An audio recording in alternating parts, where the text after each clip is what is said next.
The following show is for mature audiences only. You know what? It was an overthrow by Mitch. Yeah. I mean, Injured bear on the field is Akeem Hicks. Cousins loses the football, strip sack, and a takeaway. Bears our life. Who else but Khalil Mack? Bears our life. We go online right after Bears games with your boys draft talking the smartest man alive. Bears our life. Bears our life. We go on live right after Bears games with your boys draft talking the smartest man alive. We're up with the true analysis you expect. Raw passion for the show. Bears fans get nothing less. Locked in with real emotion and passion for every play. Coach still gonna bring that range, but in with facts my shade. Post game show like nothing else you're gonna hear. Some can try to copy, but a bucket's not sincere. Delivering the truth on what just happened, to be clear. That's why we're on TV, so you can see it, not just hear. Hey, yo, with draft Dr. Phil, you know it's always hit sticks. Splitting double teams like 96 Akeem Hicks. You can tell the shit matters. A bit love can be felt. Critical of Nagy cause the talent he's been dealt. As our life keeps growing, Shane's all knowing. Delivering the truth on how the QB's throwing. Dimes on time or just lacking fundamental. Whatever the case, we get hot like Cecil. Fiery discussions on what happened in the game. This ain't your daddy's postgame, so expect a fucking flame. Not for the average fan, all lost they can't survive. But don't you worry. Bears Our Live. Bears our life. Bears our life. We go on live right after Bears games with their boys draft talk and the smartest man alive. The Red Legend, Bears our life. Dr. Phil Bears our Otoshun. life. We go on live right after Bears games with your boys draft talk and the smartest man alive. Bears our life. Bears our life. Bears our life. We go on live right after The Tape Never Lies Network.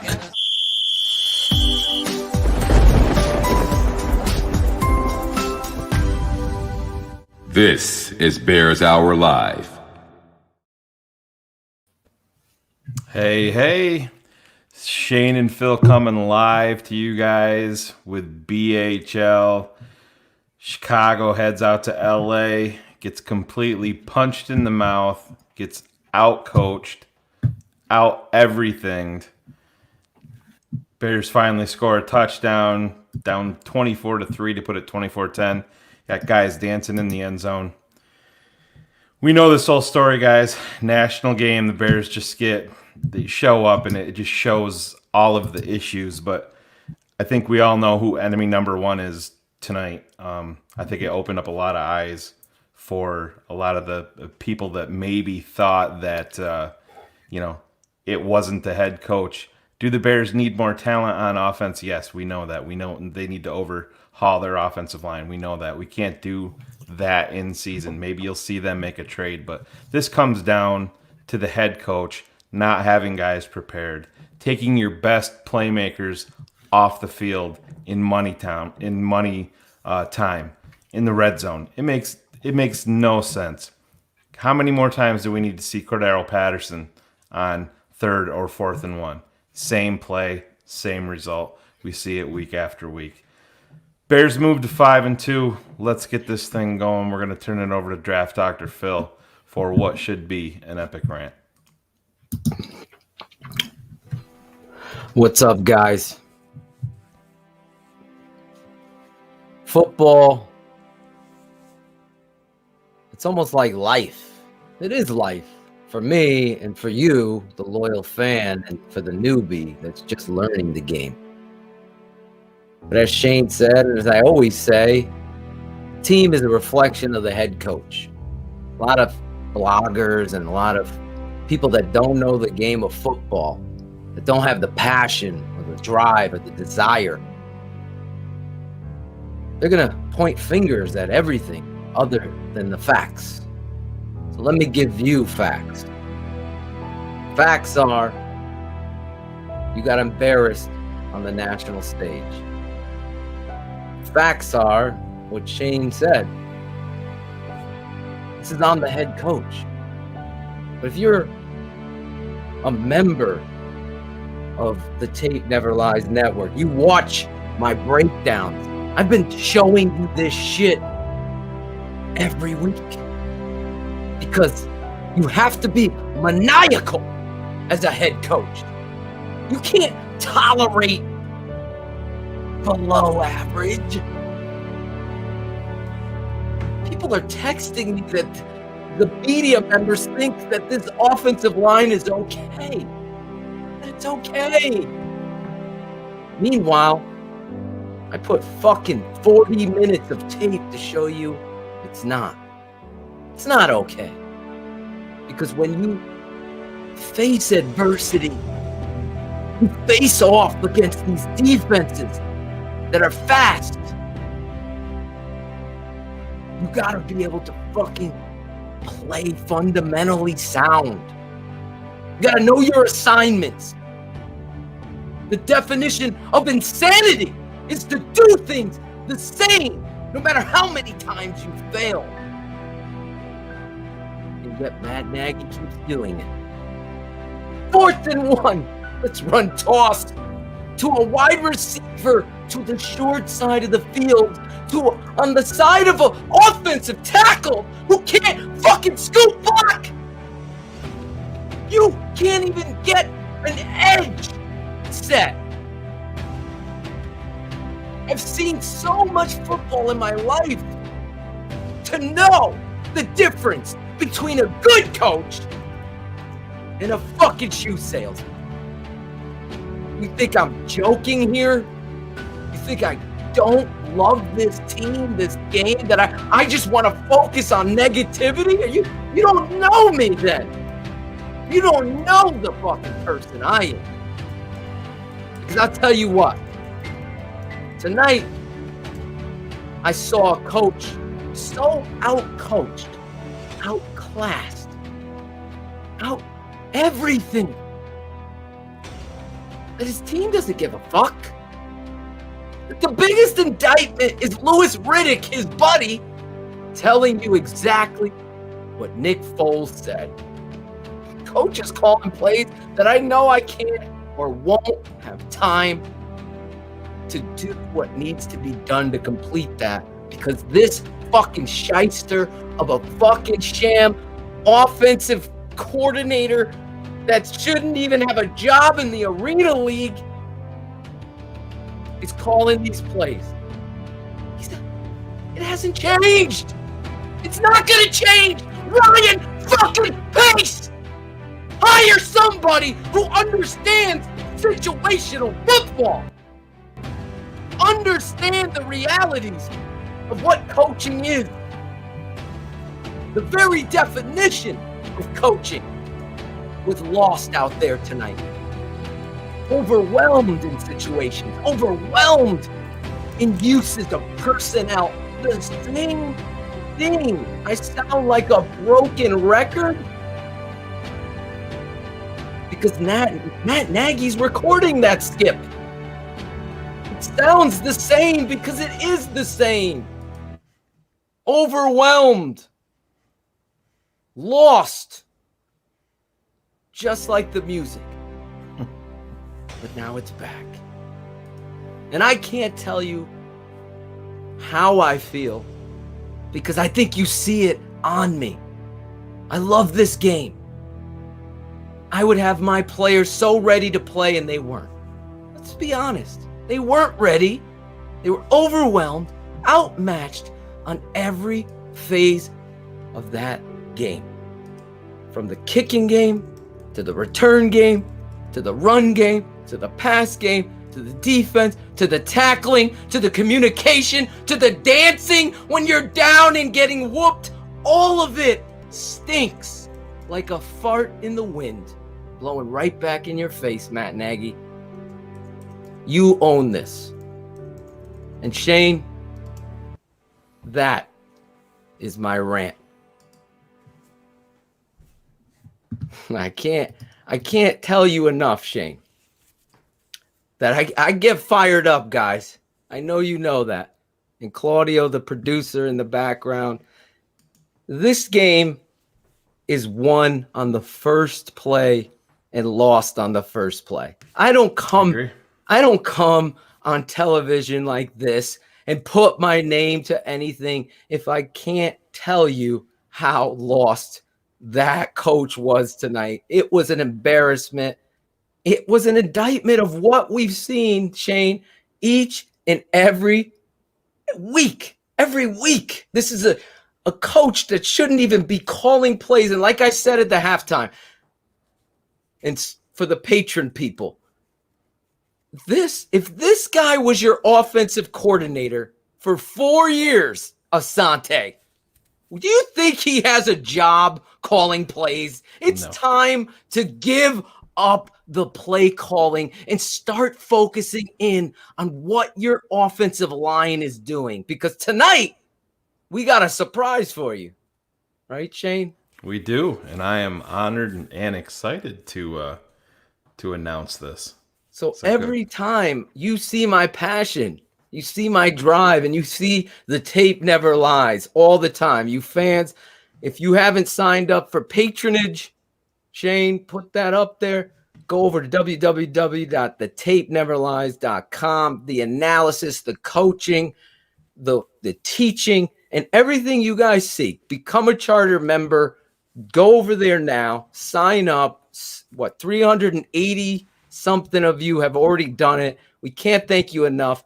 But the reason why I bring that up is because this guy that's coming on the show tonight is the reason I am who I am. The original, the OG, the notorious head coach, the guy that's going to come on tonight. My father, Coach Atoshin Sr., he's coming on the show tonight. Coach, Dad, I don't know what I'm going to call it. Can you hear me? I hear you. Can you hear me? Oh, we can hear you. Are you fired up?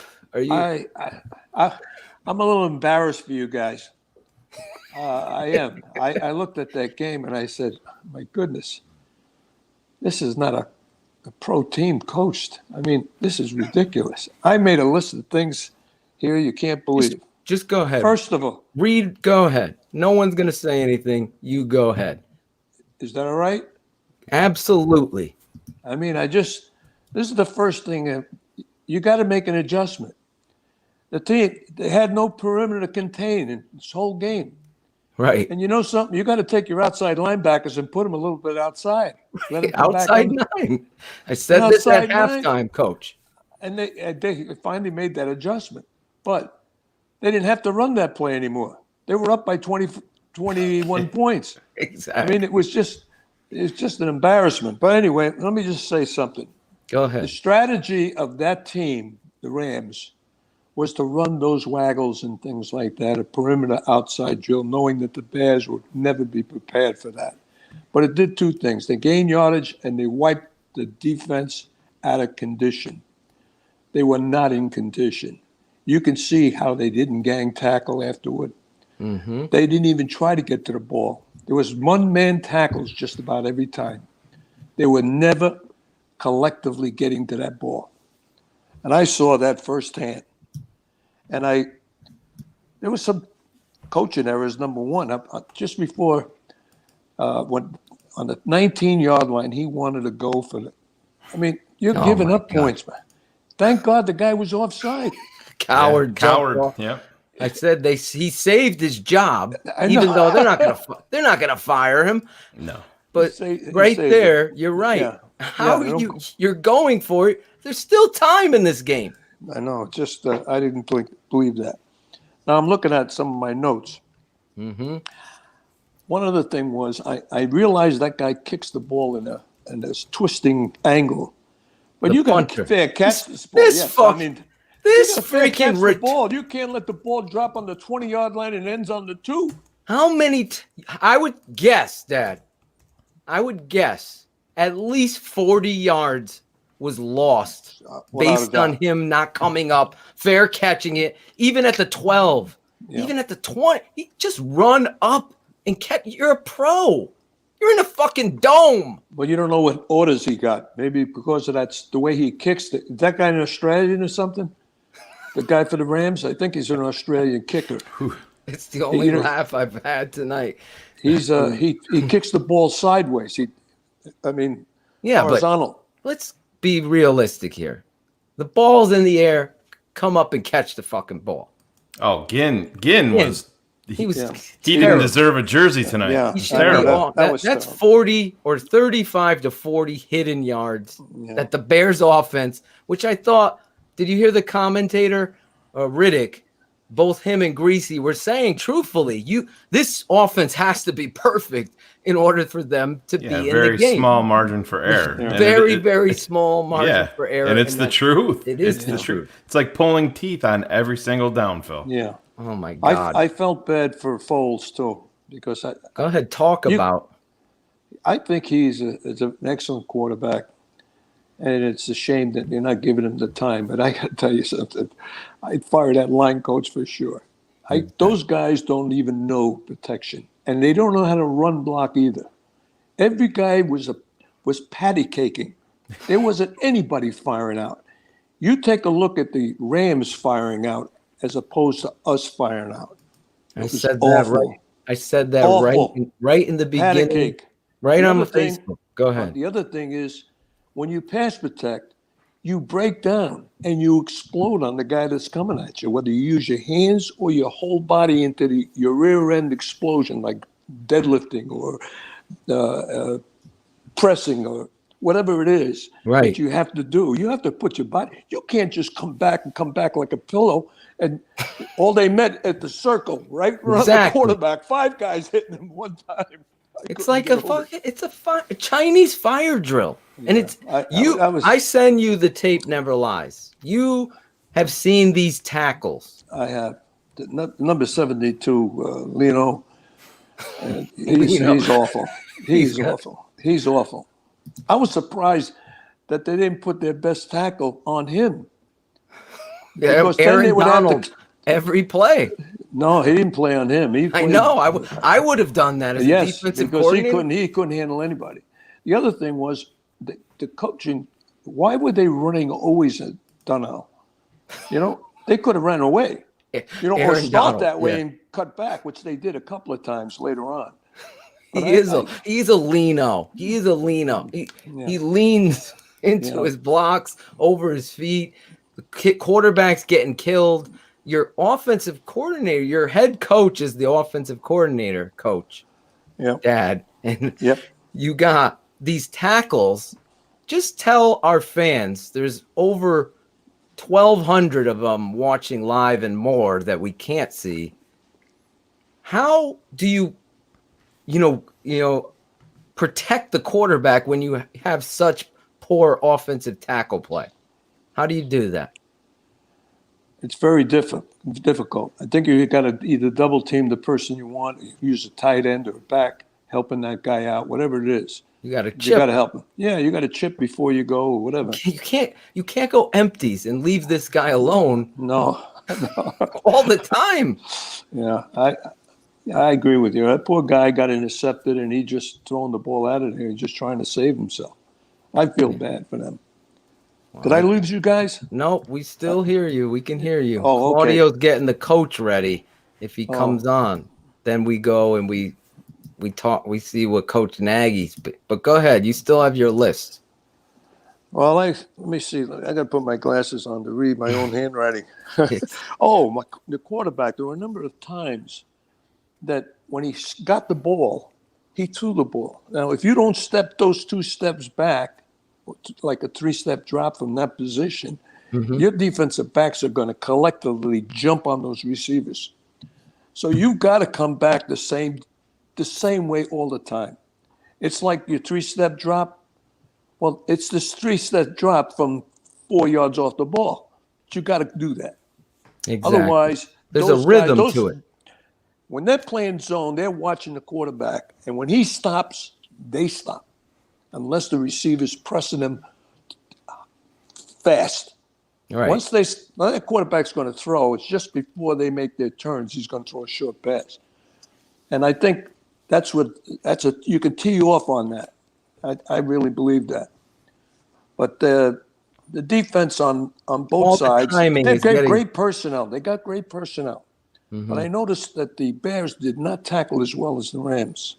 Right. At one-on-one situations, they were just hand tackling. There wasn't anybody, except for the lineman, the defensive lineman, that great player you got there, Canal Mack. I mean, he's a truck, I tell you. Oh my God, He's a tough man. He's a tough man. He So is. I'd see if I missed any other things that I wanted to put here. I didn't write a lot of things. Oh, it was just before the half, and the coach did not call a timeout. I couldn't believe it. He should have let him punt. Could have blocked the punt. Go had for a the return. block. Anything could happen in football. You got to call a timeout there. So again, another one on the coach. I got to tell you right now. That's no. I want to stay on that real. Fourth down play. I took this from you, Phil. Go ahead. Because I watched as they tossed left to make the first down, and they didn't have their running back in there, Montgomery. Right? Isn't it his name? Yeah. How do you? They ran it to Patterson. They ran Patterson. Patterson's a fast guy, but he's not a running back. He is not a running back. He doesn't have that Montgomery. I'll tell you right now, he's a great running back. But you got to give him a chance. You can't. Plus, he's probably as fast as he is anyway. The best back's got to be on the field when you want to do something like that.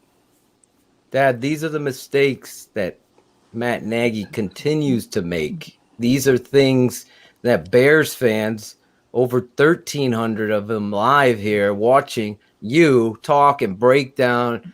You're a Hall of Fame coach here in Connecticut. You have coached offensive line. I've talked about you so many times on the show. This is your first appearance. You got to tell everybody I'm an offensive lineman. Well, you're former center and guard. You went to the University of Nebraska, then you transferred to Trinity of Texas, which back then they played in the big boys back then. But anyway, you know your way around the offensive line. You've already said the offensive line coach is not coaching them up. Talk about the run game and some of the issues that you saw in regards to not only, obviously, you talked about the personnel there on big fourth down. You have this running back, which isn't a running back, which, by the way, count it, Shane. How many times now has he done this? And I'm talking about Coach Nagy. I think it's the fourth time. Yeah. He has used Cordero Patterson on 3rd and short or 4th and short to come up short. He still hasn't learned. That is the definition. That's of crazy. The thing, even there, Phil. If you're, this is the thing with Nagy. He gets brought in here as a, offensive genius. Supposed to be a guru. I got to shut you up for a second because I got something on my mind I want to express it. Go ahead. I'm used to it with Phil, so I'm not going to stop you from doing it. No. We got the coach coming up next, so go ahead, real quick. He's on already. Go ahead, say it before he starts to pontificate. George DeLeon is my guru. He coached the NFL. He was coaching the colleges, and he was a high school coach. He's a great coach. Hold on, Claude. We can't hear Coach Nagy anyway. Can you turn it up? There we go. Hold the thought, Dad. Right. George DeLeon, I'll remind you. Okay. I don't know all Let's listen to what he has to say. In the 3 phases, but I just felt like we knew defensively there was going to be times that they got chunks on us with their offense, but we were going to, bend and not break. I thought our defense, for the most part, did that. Obviously, stating the obvious, the offense, we got to get stuff figured out. It's not good enough, and to be outscored by your defense obviously is unacceptable too. So that part's frustrating. The special teams in some areas I thought was really good. In other areas I didn't think was very good. But this is a part of the NFL. Exactly. This is a part of the league, and then how are we going to respond? What are we going to do? So that's our next challenge. JJ, go ahead. Your offensive line. Hey, Matt, on the ESPN broadcast, Brian Greasy relayed a conversation he had with Nick Foles. It was actually Riddick who apparently told him, this is a quote from the broadcast, sometimes play calls come in and I know I don't have time to execute that play call. Has he communicated that to you? And did you feel like he had enough time today to execute the play calls you called? We've never had that conversation, but explain to me what that comment meant, what it was that he said. His exact comment was Your play calls suck. quote, sometimes play calls come in. This is just what Brian Greasy said on the broadcast. I don't know if Nick. Wasn't it Lewis Riddick? This is what he said. Nick relayed to him. Sometimes play calls come in, and I don't know that I have the time to execute that play call, and I'm the one out here getting hit. Sometimes the guy calling the plays, Matt Nagy, he doesn't know how much time there is back there, and so that's something they have to work out. That's just what was said on the broadcast. Yeah, I don't know. Don't you'll have backpedal, to, whenever you JJ. talk to Nick, just kind of see where he's at with that. That's not. Nick and I have a pretty good relationship, and he hasn't said. I mean, he'll probably explain what he meant by that. Did you feel like today, though, that the play calls you were getting in, Nick did have enough time to execute them? I don't know. I got to watch the tape and see. I know there's a couple. Tape don't lie, Coach. You know, you're in scat protection certain times, and they might make you hot here or there, but I have no idea. You know, I have to go back and see it exactly what the deal is. I know as far as the play, if you're saying the play's getting in to be able to call the play, there's no issue there. I don't know what talking about. He knows you can't block the play to what is being called with your offensive line. Is there a core issue on offense that you would like to have addressed first and foremost? I mean, is there one major issue that if you work on that, then maybe the consistency you're looking for will start to come? Yeah, Jeff.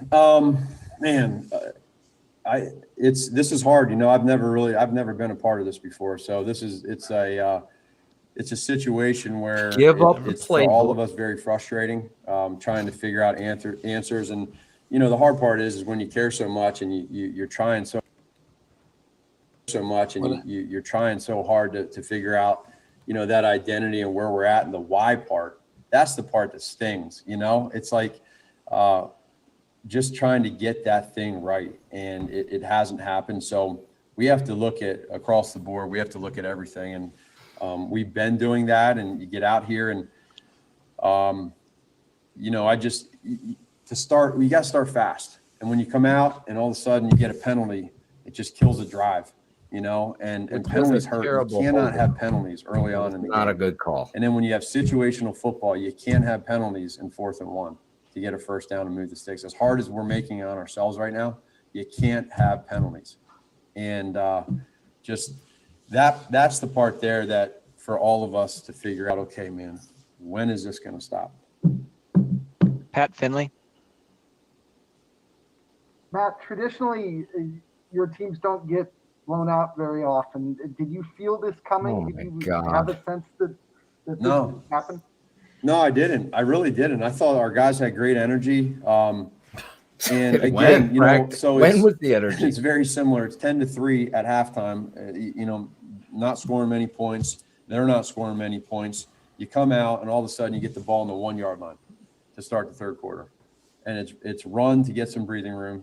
It's another run to get breathing room, and then all of a sudden you have them beat on a double move, and we don't get it. And that's no criticism to any player. You know, Nick had a guy coming off to his left, free, and you saw it was close, but it wasn't close. And so that was just kind of one of those nights where it just wasn't our night. So we gotta figure out how each and every one of us are going to step our game up to be better. Dan Wiederer.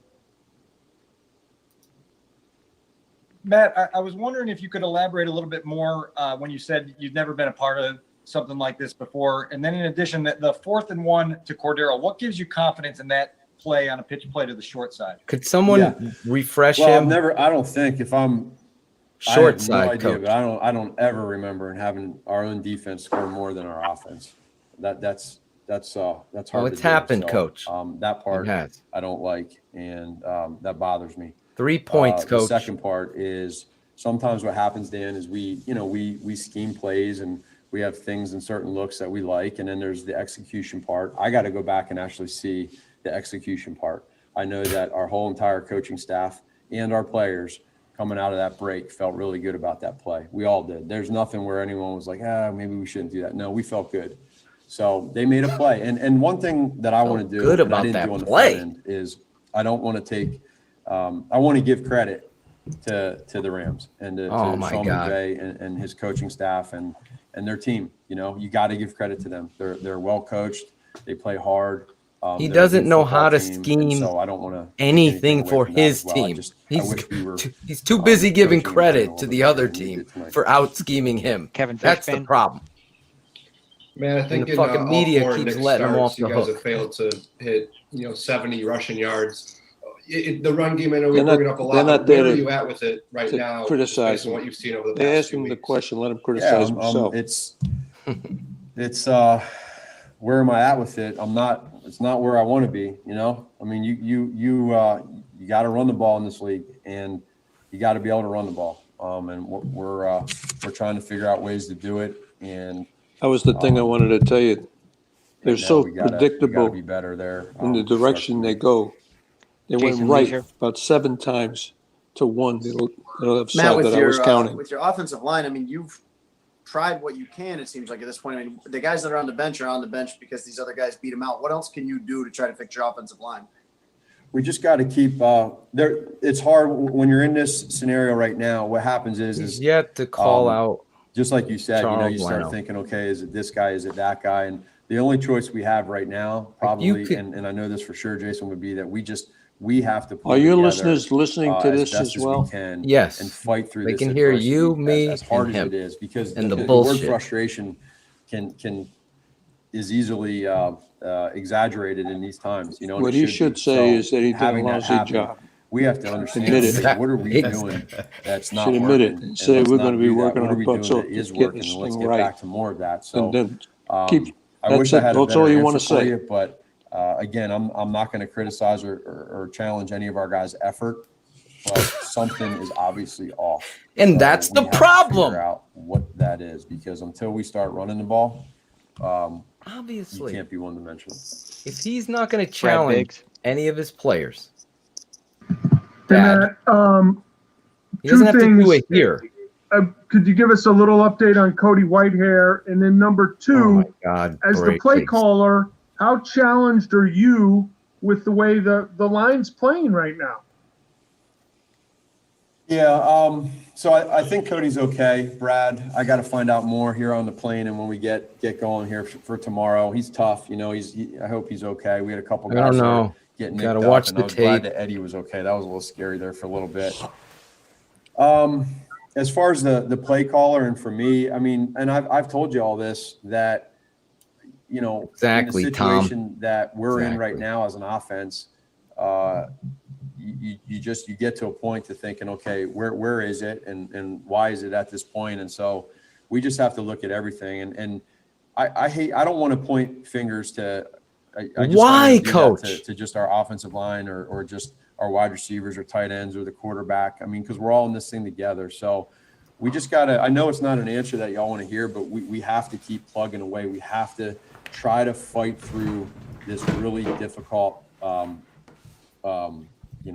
position that we're in. That's right his now. problem. And when you have When you good coaches guys and you don't have do a good players, job, you got to sit them down you and put usually somebody do else that. in there Now, that's going to be until our they challenge. learn. And so we're going to be facing That's a called really good what? Saints team here Accountability. coming up, and we're going to have to do it right away and do it No, fast. he's a- So I'm going to start with This guy was myself, a and then I'm gonna offensive critique and hold coach all everybody his accountable life. for the I can execution tell part that. too, Brad. He's not a defensive Two more for coach. Coach Deion Miller. Matt, are you seeing some offensive rhythm during the week in practice? Is that why you're surprised Deion this Miller. happened in the game tonight?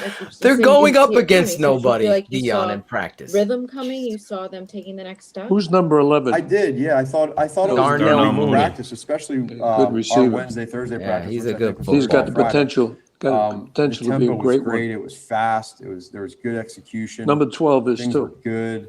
Oh, And, yeah. it's not clicking right now. It's not. And as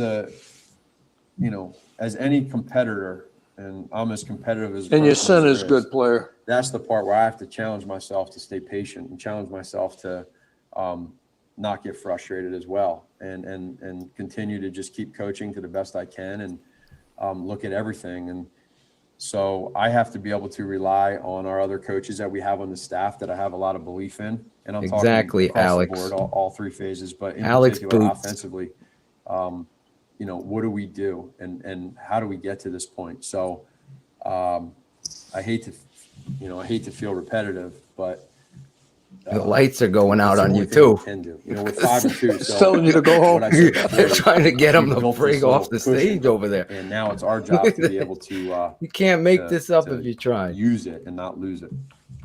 Last one, Mark Yeah. Potash. Jesus Christ. Hey, Matt, how encouraged were you by Cole Kmet's 38-yard catch, both at the time of the game, because it kind of gave you a spark, and also as some kind of solution to, you know, what ails this offense? Yeah, no, Mark, it was a great job by Nick throwing that ball to him. It wasn't wide open, right? He was covered, but that's the beauty of sometimes plays. Like he's covered, but he made a play. You make a throw, he made a play, and that's a credit to Cole. I thought it was right in front of me. Made a little run after the catch. Very next play, he comes back and catches another ball. Yeah, he should Cole be on the Kmet's gonna start field playing more. in this offense. Yeah, And, that's on you, coach. He's deserved it. He earns it. Well, he's you a guy keep putting that I think Demetrius I'm really Harris proud out of there way he's dropping the playing. ball. And for us, we have to be aware of that, understand that, and start using them more. Oh, that's on Thanks for you. your time, Coach. Thank you, coach, because you are a pitiful piece of disgrace that can't hold accountability. Well, listen, I haven't seen the Bears this whole time, so I'm going to ask you this question. Go ahead. Do you see their offense change any? No. I'm going to let Shane. Formations? Do you see any change? Now, that's why I was No. going to bring up George DeLeon. Go ahead. George Back to George. DeLeon is my guru. I'm telling you, he's a great offensive line coach, but he's also a smart man and knows football. He told me when he was at Syracuse, he convinced the head coach there that every Paul week we got to. Pasqualoni.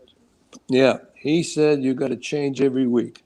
You can't be running the same plays. Those people are breaking you down. They know exactly what you're doing. That's what they're doing to you. You think that kid can run the ball when they're playing him for that? I'm telling you, you got to do other things. There's no imagination in that offense that I've seen, not a bit. And I think that's what you got to do. The trouble is he thinks gimmick plays, trick plays are imagination. And that's where if you don't have any identity and you don't have anything to hang your hat on offensively, then you can't do these gimmicks. You can't do these things, coach. You end up having trouble with the simple things, the trick stuff. I mean, the Rams, he was so outcoached by the Rams head coach. Well, that's what I mean. You see, I don't know if that Rams did that principal Delaware Wings T settle. That's Right. what they were doing out there. The principal of Delaware Wings T, they got a sweep going with a fast man in motion, or they ran a sweep. They had fullback going one way, tailback going the other way. They had them dazzled. The guys that are playing outside technique didn't know where the ball was going. And the inside linebackers were stunned because the fullback always hit the hole. So they had to stay at home. So here they go outside, and the kid that's waggling, the quarterback waggling, Goff, it's got easy throws. I mean, it's a pick 'em. Yeah. Just throw 'em. 10-yard pass that turns out High to school. 20-yard run. And that's imagination. Now he'll come up with another gimmick next week, I'm sure. Right. And that's the secret in football. Now, I want to talk about the 49ers now. Last year, when they were in the Super Bowl, they lost that game. They themselves lost that game. My point was this, that those guys, when you play this game, you got to stay with what you do best. Their offensive line last year, I haven't seen them, only saw them against the New England this week. They just so powerful. They fire out. Talk about run blocking. They fire out. They're one of the best teams. And you take a good look at that line. They fire out, you wouldn't believe. And their tight end fires out with them. I think they give them a beating if they don't fire out. That team is well coached, I'm going to tell you. Right. And that's the way New England's played in that line. I'm telling you, they're well disciplined. But, they just don't have the skills. So this is where it goes back. I mean, you see what the Chicago Bears are doing offensively on that offensive line. You're not seeing the fire out. You're seeing the confusion, the patty cake, as you called it. You're seeing, and then this city and these fans are being critical of number 32. So talk about number 32 for a second here and put some perspective on what he's having to deal with this offensive line and what they're trying to do here. Well, he's an outstanding running back, but you can't. Nobody can run the football if you don't have an offensive line that's going to fire out and give you. If you take a look at the offensive line, they were on the line of scrimmage and never moved anybody backwards when that guy was carrying the ball. He had to find a little crease, and he didn't get much because there was a linebacker behind him that was going to hit him. So he got 3 yards. And you can't expect them to do any more. And then when you toss, everybody and his brother's out there, and they're a very fast team. Yeah, they're very that's their fast. strength. They're very fast. On 4th and 1, this is what we're going to do. We're going to toss it to the short side against the fast defense, and we're going to fool everybody. We can't make this up. It's funny because it crushes my soul. I only Well, can laugh what at it. and the other thing they don't do is they don't run to the tight end side. If you know something, you're at short yardage. I don't like hitting up the middle. I like hitting off tackle because now you give the running back an opportunity to either bounce it outside or cut back inside, depending on what that point of attack guy is doing. If you're running the 8 hole, and you're running at him and he comes outside, you're running inside. If he closes down into the gap, you're bouncing it outside. And short yardage, that's the best play in football. You know who taught me that, right? Ohio State. You run outside the tackles on short yardage. Don't run inside. I'll accept a quarterback sneak when you can. You know, when you got inches, that's the way to go, I think. Well, but when they're all stacked up like that tonight, he wouldn't have made that. He's lucky that Rashad Coward was offside. Yeah.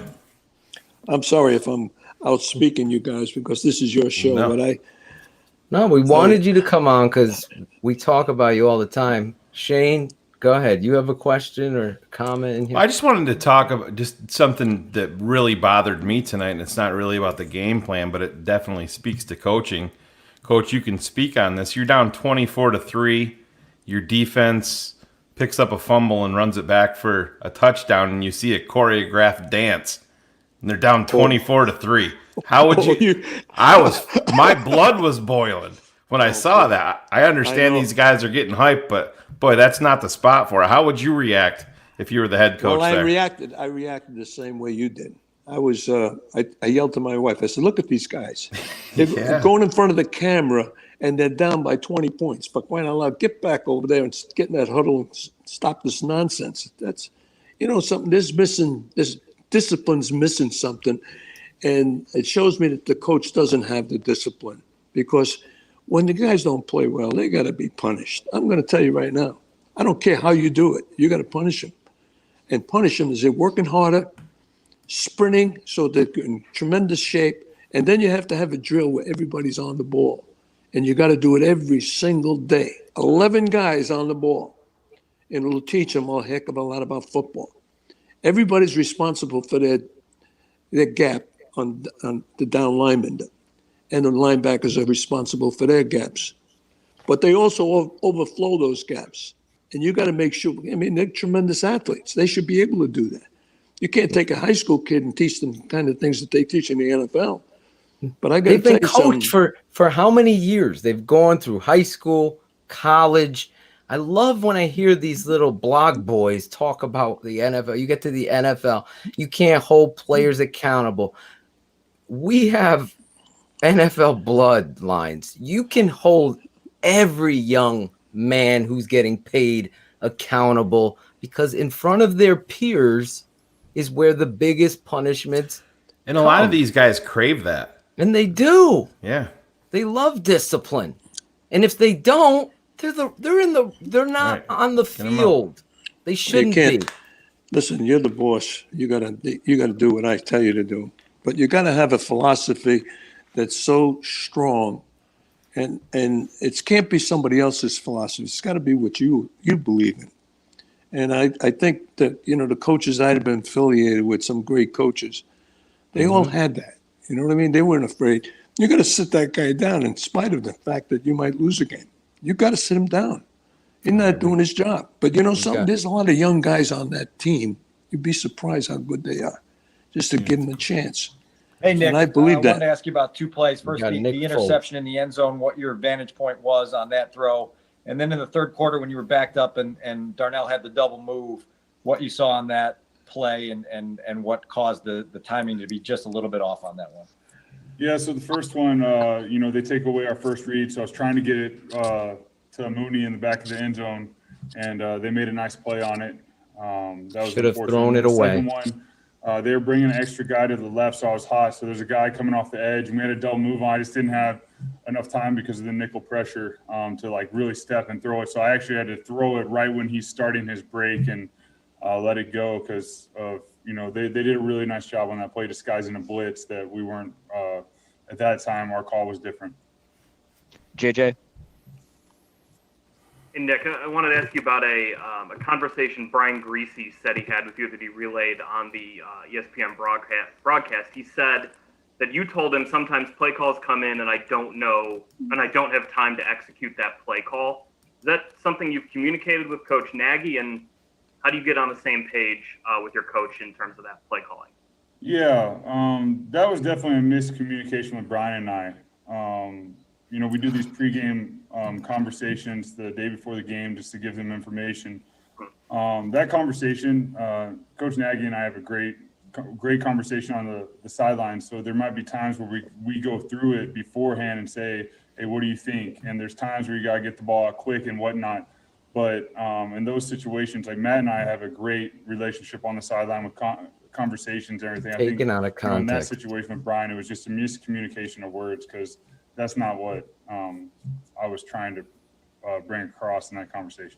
Right. Could you just be a little more specific in what the miscommunication was with that? Say that again.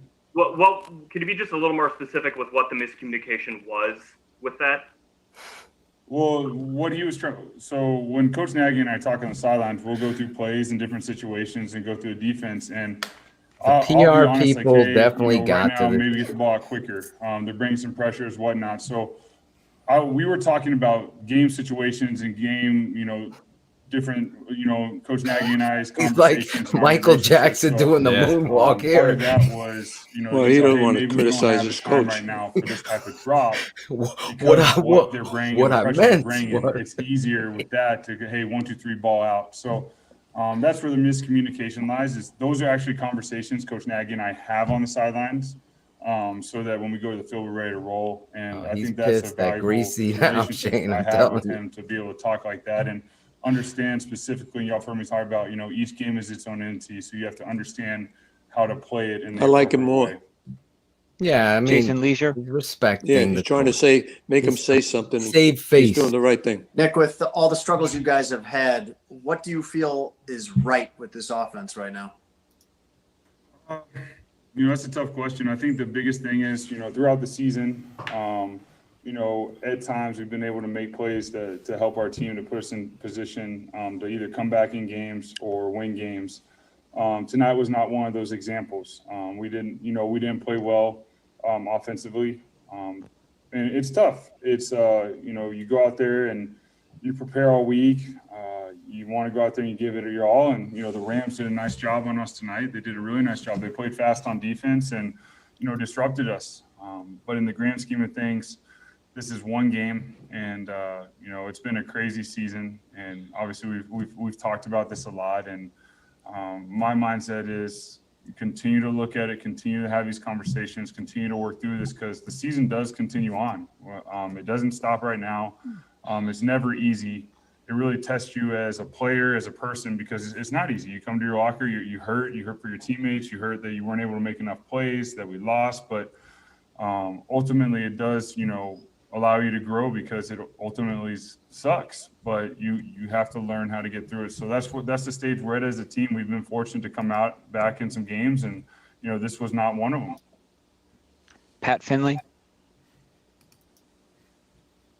And Nick, on the pick that got tipped, what did you see when you were rolling left and throwing it?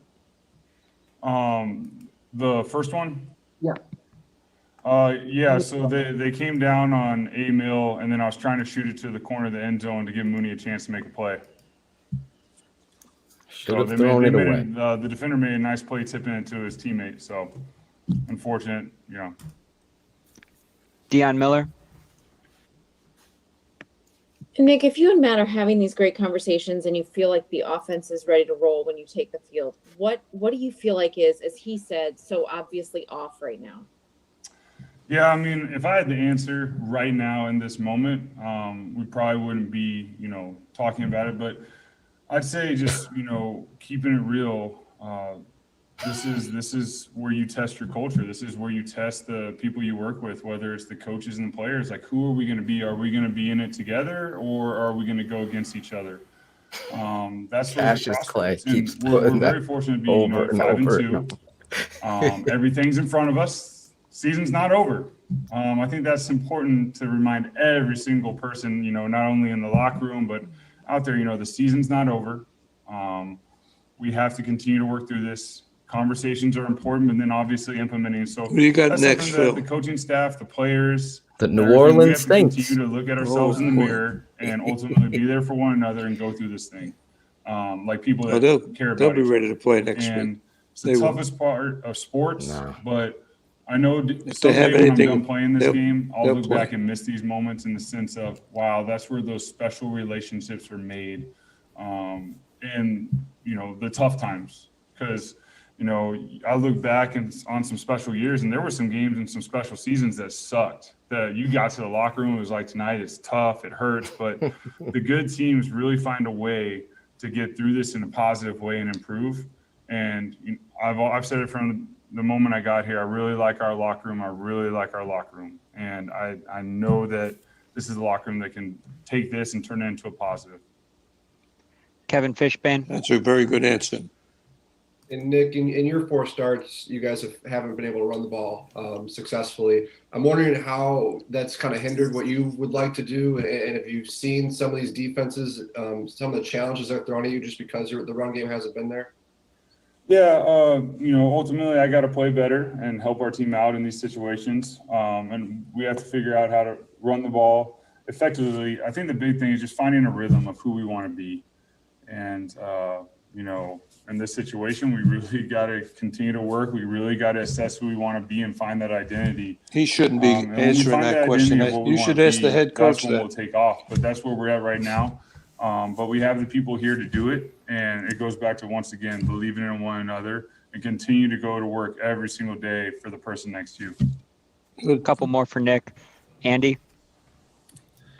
Yeah, Nick, I just wanted to get back to the conversation with Brian and just clarify. Are you saying, are there any issues in terms of, when the play is being called and how much time you have to run it? Did you see that part where? So that conversation was like conversations that Coach Nagy and I have during the game based on situations. So when we go out there, we'll go through a call sheet. Hey, do you like this? And right now they're bringing pressure or something. It's going to be hard to get that one off. So then he's like, all right, well, let's go to this one. Cause then it's that conversation with him to let him know, like, hey, this is what's best for us, but it's happening on the sidelines to where then we can go in the game. And the quote is out there. And the narrative is going to be written. Again, Coach Nagy and I have a great relationship. No matter what he says right here. I would never say anything like that, and I can see how it would be taken. He's being a loyal subject, but he's got to do that.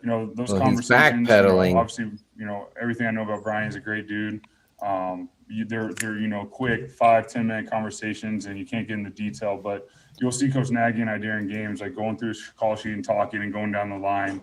And part of that is there's a part in the game you see when he wants to go no huddle, and then he goes, Last and one. Nagy wants Dan them to Lederer. huddle back up. That's just another reflection of Nagy. Nick, there was a segment in the first half where you guys had to burn 2 timeouts right back to back with just one play in the middle. Why are those hiccups occurring, and why has it become such a struggle to find an identity this deep into a season? Yeah, I mean, that's something we have to, look at internally, why they're happening, why there's communication errors. And then I don't have an answer for you with the identity thing. I don't have a good one. And I think it starts up front. We always say this. I believe we do realize that. Until you get And, that line fixed, we have to this figure guy out ain't gonna last the what season. that is and what this looks like. And Well, you know sometimes something, it's you're not taking a supposed to moment, say taking a that. step back and looking in the mirror. I understand and then that. going to I'm work just saying to the and fans realizing, watching okay, this I'm here for my buddy political next to me debate, and, whatever you the know, fuck going this through this. is, But politics, I don't have a good answer, quite backpedaling. honestly, but I will tell you, I will get back to work and I will continue to move forward and I will do everything I can along with my teammates and along with my coaches to work through this to figure it out. So when we hit the field on game day, we're dangerous at every moment, and it can be a rhythmic game. We can, you know, do all the little things we want to do and aspire to do, but it's going to be a process till then. This isn't going to be easy. This is going to be very hard. No, And it's going to it take hasn't every been single easy person watching you to on buy tape in and believe that it's on possible. offense. And that's the So only way you these things continue get to fixed, do the same and they things improve. over and over. If there was that's the you know, a book definition about of it, I'm sure crazy. everyone would be buying, but That's this the is football. definition. We're humans out there, so we got to figure out what's gonna make this run and who we are. And you know what? I believe we will get there. I hope you do, Nick. I mean, I don't know what else to say. Watching that stuff, to me, obviously, it's political, it's what have you. 100%. But I want you to talk about this while we have you, because I know we don't have you much longer here on the East Coast. It's after midnight. My favorite number, 12:22 at night. Talk about the head coach who's also the play caller. I always talk for you, but since you're on the show, clearly the guy who's learning to be a head coach on the job is overwhelmed with 2-3 departments of being a head coach. Your offense isn't working. Your play calls and situations, the mistakes, the timeout you referred to, the 4th and 1 play, the same error to the short side of the field, the gimmick tricks, the not knowing your personnel, the guy that needs to run the football, number 32 in that situation, he's not on the football field. All of these things, I know what it says to me. Is it time for this guy to just be the head coach and give the play calling duties to his offensive coordinator? You're asking me that question, right? Yes. This is about you. Listen, I called the plays when I was a head coach. I felt like I was the best guy for doing that. But I think at that level, you got to hire an offensive coordinator. But I got to tell you this too. When you hire a football coach as a head football coach, you want to find out what he's done as an assistant. Now, Sam, I was thinking about Sam. Sam Retigliano was once the head coach of the Cleveland Browns. He was my high school coach. But he coached defensive backs. He coached defensive ends. He played a defensive end at Tennessee.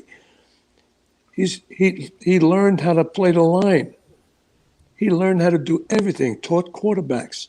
So when you go into a head coaching job, you know everything. So when you get to that situation, you have an offensive coordinator, and it gets to that critical situation, that's when you put your nose in and say, hey, this is what you're calling now. And that's the only reason you do that. That critical situation, because that guy that's the offensive coordinator doesn't get you fired. You get yourself fired. And that's the truth of college football, pro football, and high school football. Don't let your assistants get you fired. Know the game. Know every part of the game, kicking game, everything. I went to every clinic I could go to. I didn't know anything about defensive backs. I learned it, and I played it on the field.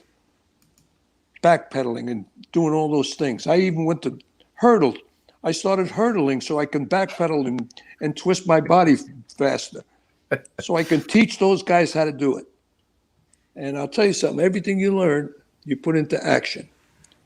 And I want to give you an example of something. You never had, in my closing years, not in my closing years, but I had about 10 years left. And I went to see Bill Belichick talk at Southern Connecticut State University. It was 1984. And I heard him. He was a special teams coach for the Giants at the time. He was talking about blocking punts. I had my yellow pad in front of me, as I do now, and I started writing. We blocked 7 punts that year on what that man told us. And I said to myself, You go to every clinic because you're going to pick something else new. And the game, if you think about it, is constantly changing. Like right now, I haven't coached football in the 22 years. You think I can go out in the field? Yeah, there's probably things I could do, but I got to spend about a month and a half on the field listening to people. I remember talking to Vinny Sanaga. Phil knows who I'm talking about. Yeah, Vinny And- Sanaga hired Vic Fangio. He was the reason why Fangio's in the NFL. He hired him at Milford Academy. That's Go right. ahead. Well, the game is constantly changing. That's what's happening, and you got to be on top of things. And Vinny Sanaga, just a smart guy, knows what he's doing. But I lost my chain of thought here. I'm sorry, I cut you off, but you were talking about the game is always changing, but the bottom line is it always goes back to fundamentals. Oh yeah, fundamentals is right. I played 5 years of college football, 3 years of high school football. In my senior year, I learned how to explode.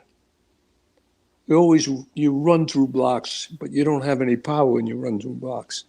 You have to jab, step, explode. It's like a 6-inch step that you always take when you come out of your stance. And it's the same in track. When you come out of that stance, out of the blocks, you take a jab, step, and then you explode.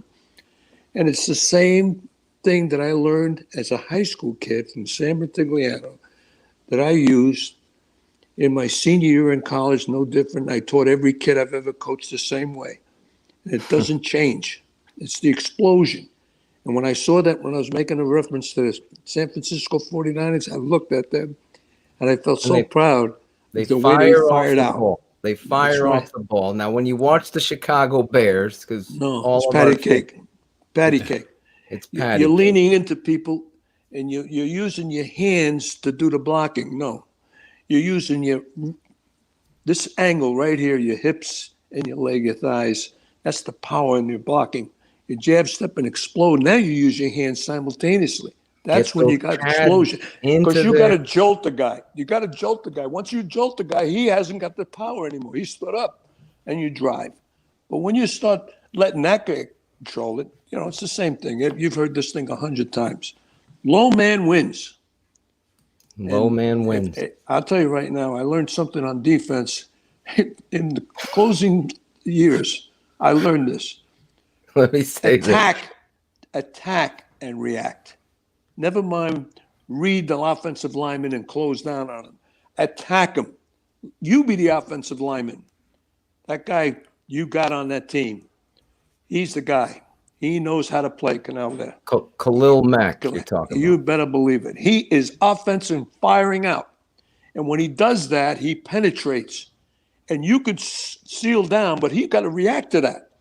As you're attacking the guy as an offensive player and he moves that way, you move that way because he's trying to conceal somebody. Somebody's going to trap you. So you're reacting to that all the time. And you got to do it in drills. You do it over and over and over. You don't have to do it full speed. You just get him to react. Can you get this offensive line coach? Can you get it right? When you look at that you look at 72, you look at 70, you look at the 72, guard. I think, is a hopeless case because he doesn't have the speed to cut off block. He really doesn't have the speed. Well, and he doesn't Chicago, use his hands because when you go ahead, I'm sorry. You have to be an athlete.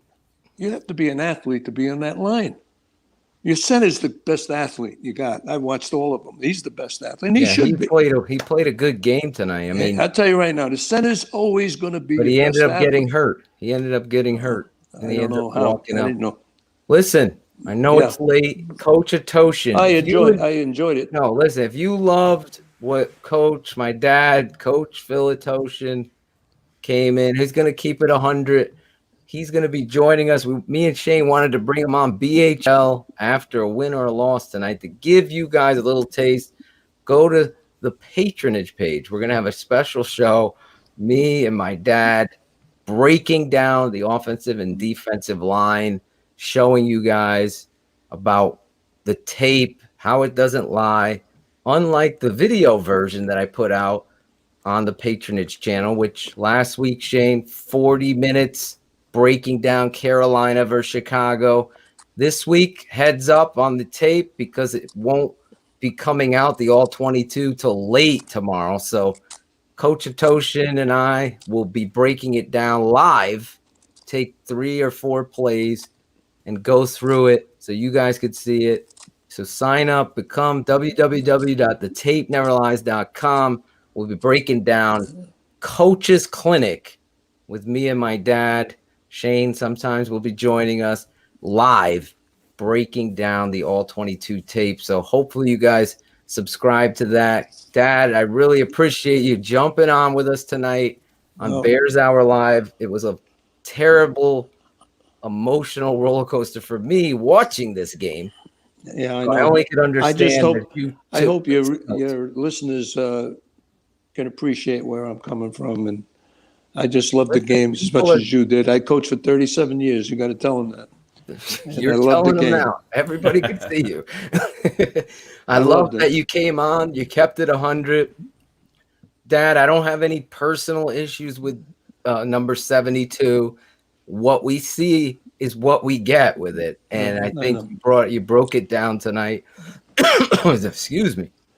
I want to thank you for coming on with us. Shane, any thoughts? Shane, thanks an awful lot for listening. Yeah, thanks, Coach. Real quick, how tall is Phil?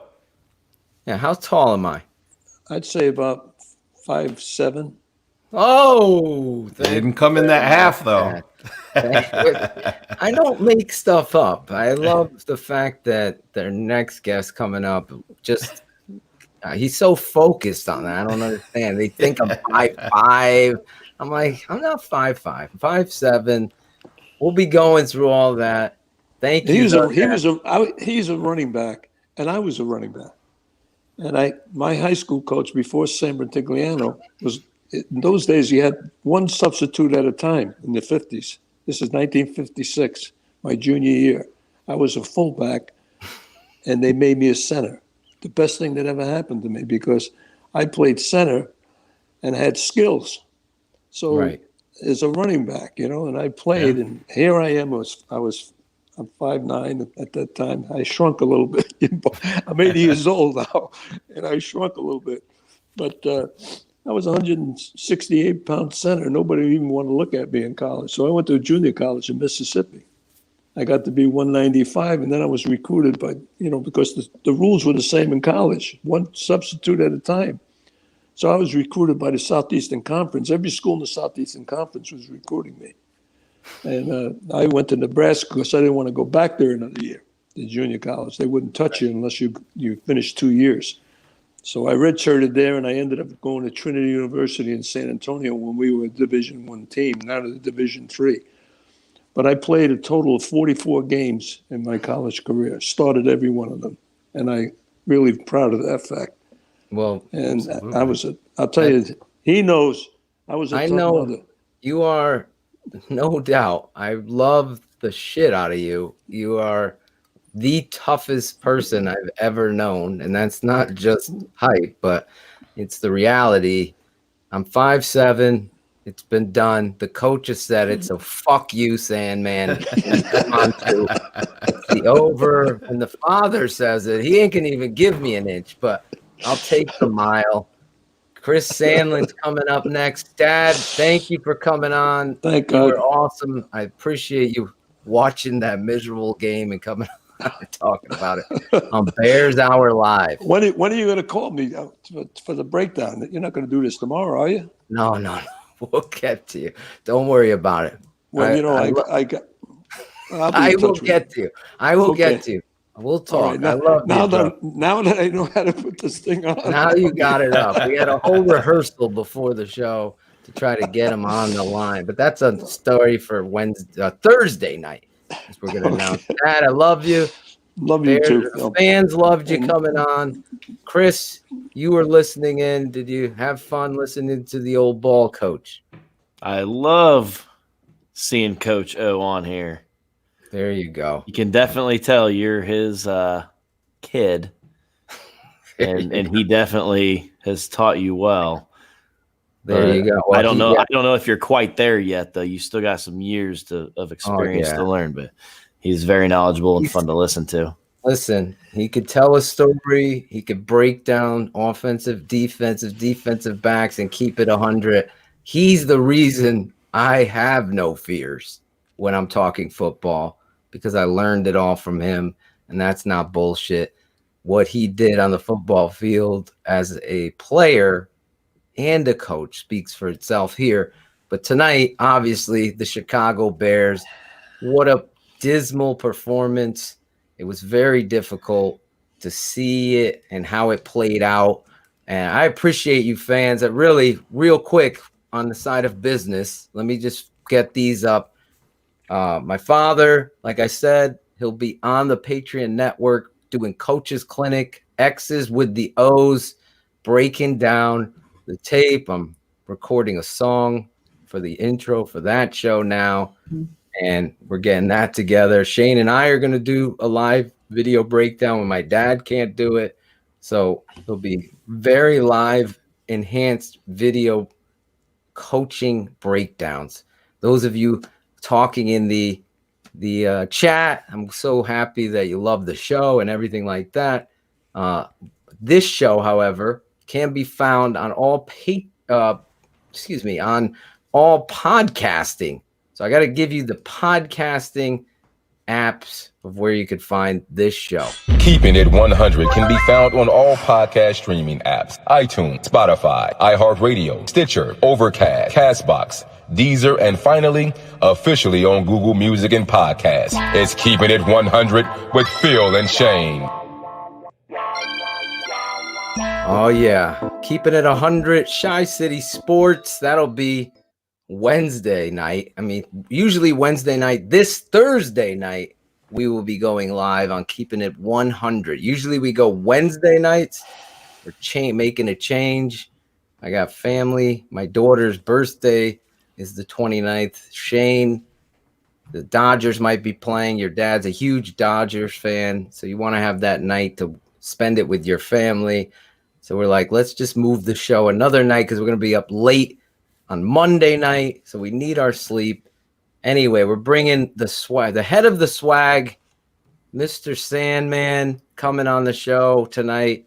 Give a little bit more of a breakdown on this game and the patheticness of it. I mean, I thought my dad really hammered a lot of the points home about the coach and just reaffirmed what Shane and I have been talking about for even in wins. We're seeing the tides, the cracks in the foundation, whatever analogy you're going to want to use, we're seeing the offensive line be abysmal. So if you're coming in here, exactly, Christian Solid, if you're coming in here as an offensive guru and that's your selling point, and we're year 4, right? Year 4 of Nagy, or is it year 3? Year 3. 4. It's year 3, right? I don't 18, 19, know. 20. Yeah, year 3. Oh, yeah. Yeah, it's year 4 of Mitch. Yeah. If you're year 3, you still don't know your identity. You still can't run the football. You don't know how to use your personnel. You go to the well with this fucking Cordarrelle Patterson toss. Your offensive line sucks. You heard my dad. There's no hope with Charles Leno. Have I been saying this?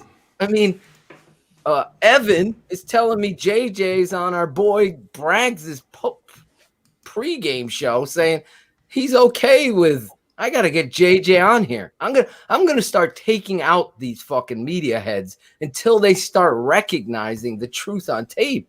How are you going to be successful when you have Usher on the left and fucking the movie theater fucking revolving door on the right? I just don't get how, and don't give me that shit that what behind them bloggers is better. Yeah, my dad called him Leno. We don't have to use that. Leno on me. Lean on me. That's all he does. He's patty caking out there. And the reality is, how is your quarterback going to be successful? How are you going to throw downfield? My dad even touched upon something I was going to talk about in rhythm passing when you're trying to run slants or you're trying to run seam routes. Your quarterback has to get 1, 2, 3, 2. Why do we run these routes? Speaking of that, Phil, speak on this right here. Friend of the show, Mark Grody, sent out this tweet. Matt Nagy on the suggestion that Cole Kmet should play more. I couldn't agree more with you. That's something we're really going to start looking at with him. He's getting better by the day. We had a great week of practice. This guy's got great get off. How many cliche political football speak are we going to fucking have with this team? Yeah, it's a joke.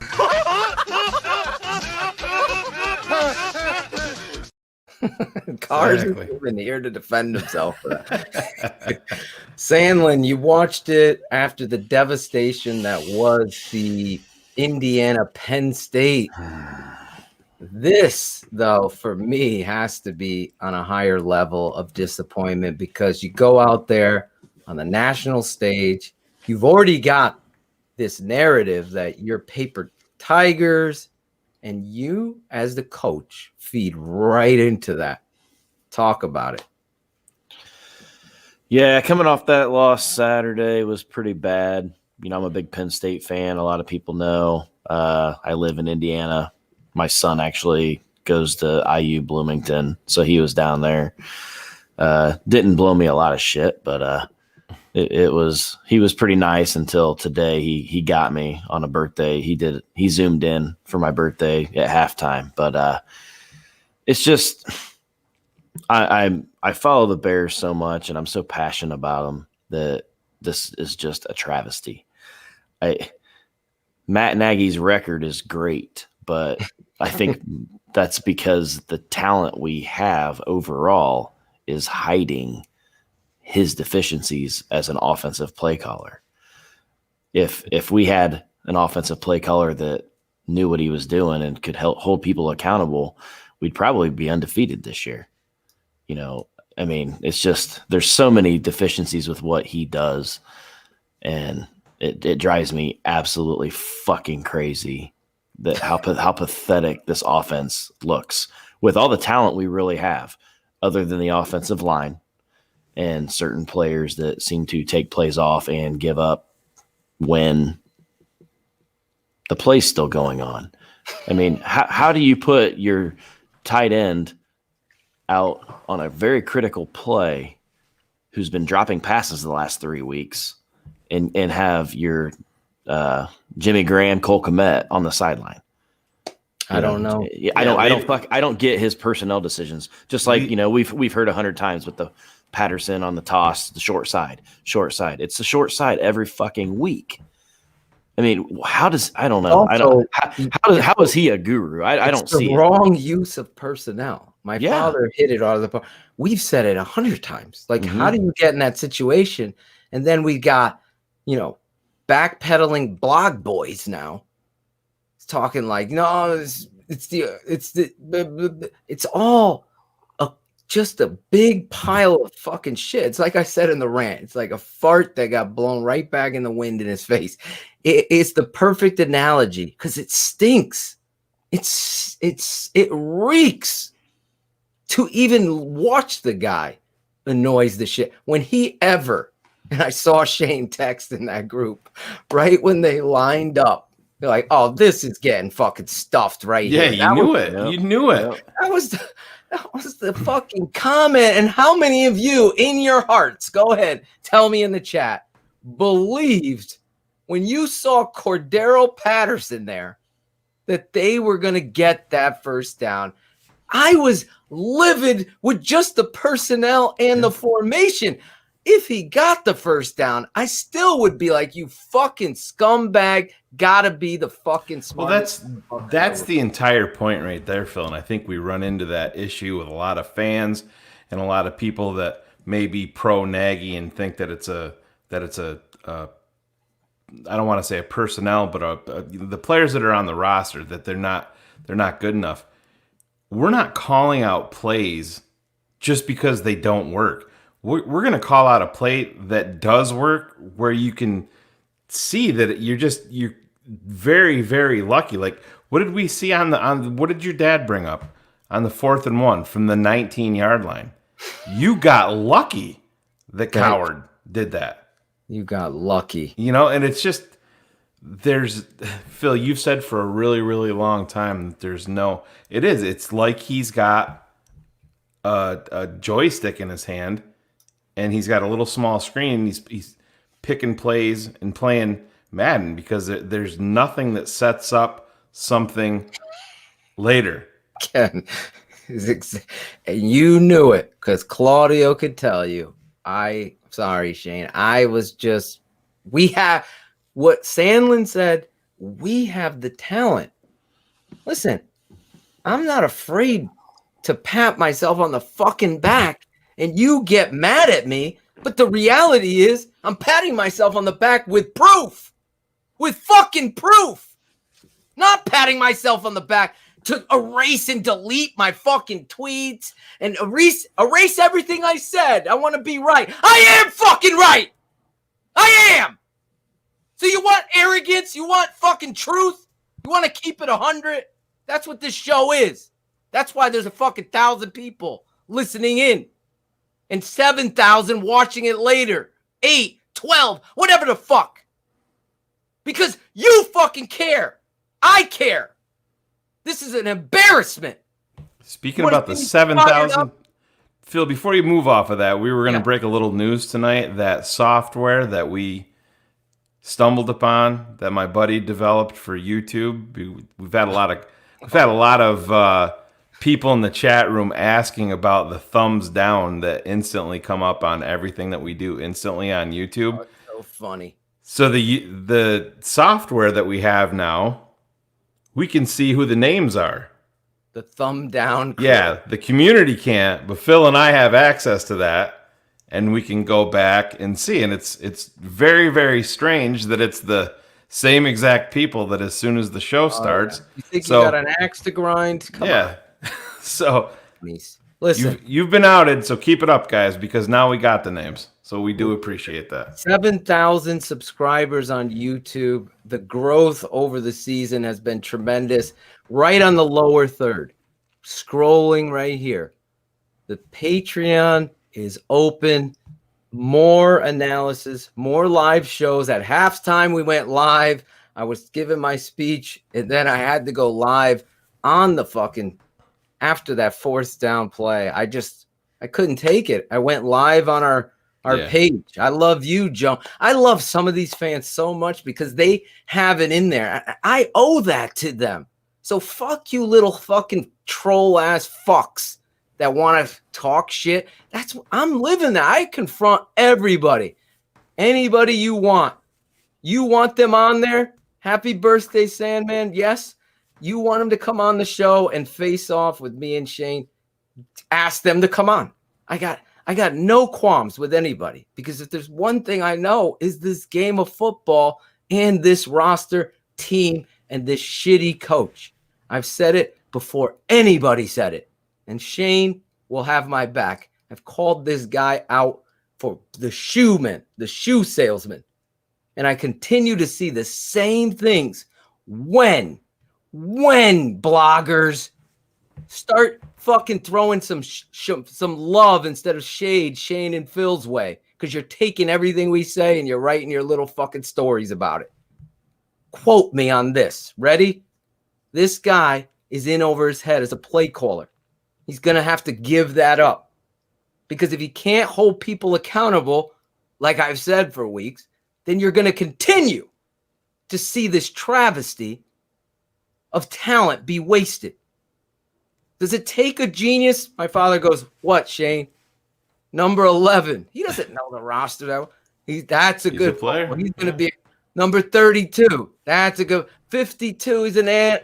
And Phil, that you saw a groundswell of that on Twitter as the game obviously got out of hand. And this is what and like I said, I'm not here to point at specific fans, but we want to be here to educate you guys, to make you guys better fans. And if you think that David Montgomery is an issue on this roster, then you're not a smart football fan. We're gonna be the people that show you why he's not an issue. He's literally dead last of the issues on offense. The last one. I mean, I was going back and forth with a guy on Twitter that said that the Bears need to bring in a veteran running back so they can control the clock, so they can give their defense time. Well, that's great in theory. It's not fucking possible with this offensive line. So those are the type of things when Phil talks about these special shows that we're gonna do on Patreon with Phil's dad and stuff. It's gonna be things like that because we know that we're gonna educate you guys. Exactly. Shane and I have known each other for years. Shane has had to deal with me for years.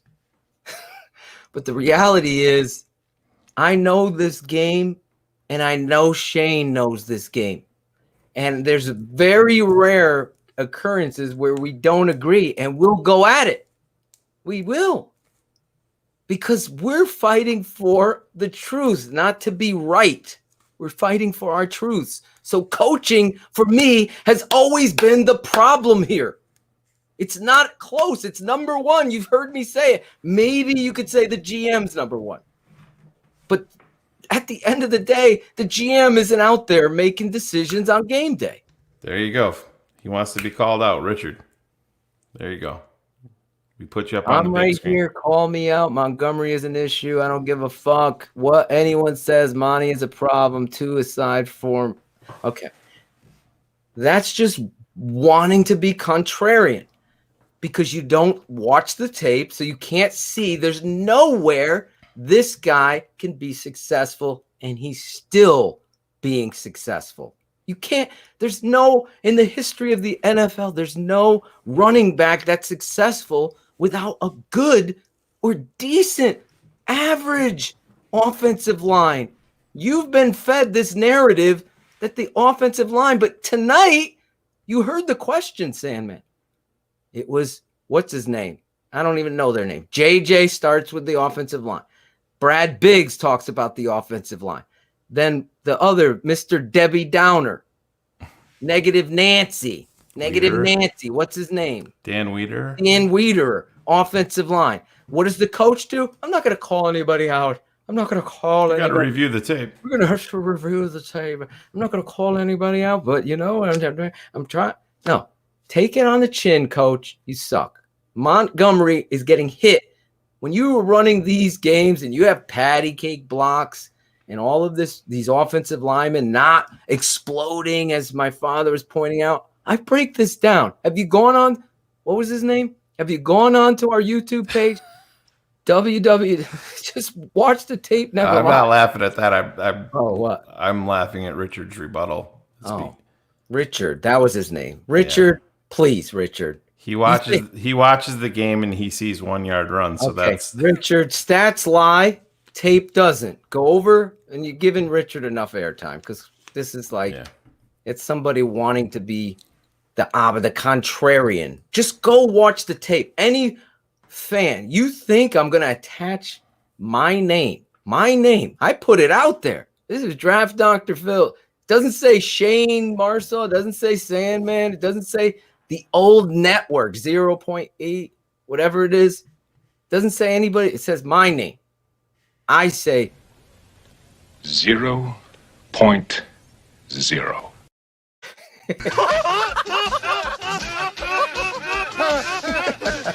Give you a little laugh in there. I put my name to it. I'm showing you on the tape why David Montgomery's not leading the league in rushing.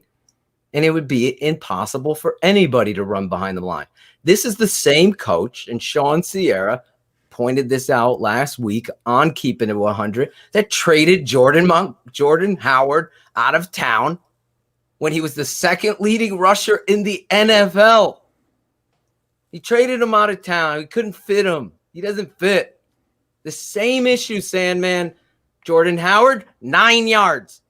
Jordan out. Tariq, get in there. Loss of 7 on a fucking on a sweep to the left, right? This stuff continues to happen and happen. So where does the fingers point? Where does the fingers? Right on the head coach. Why does his red zone? Let's talk about tonight's red zone. Here we are. Jimmy Graham is off the field. Cole Kmet's off the field. The one tight end they leave in there was Demetrius Harris. Demetrius Harris is that's coaching. But Phil, speak on that. Where it is coaching. What is the one thing that we talked about? Now, everybody knows that I wasn't a huge, and I wasn't a huge fan of the Jimmy Graham signing. I did say that I expected him to eat in the red zone, which, let's be honest, has come to fruition. But you pull him out there. One of the benefits to the 3 tight ends that the Bears have is their size and their athletic ability. And you have a guy like Allen Robinson, and you have a guy like David Montgomery. And you take that away with a team that's struggling in the red zone. And instead, you're flooding it with Anthony Miller, with Darnell Mooney. Speak to playing the percentages of when you can. The post-up offense we've seen in Chicago forever. I know where you're going with the question. It's this simple.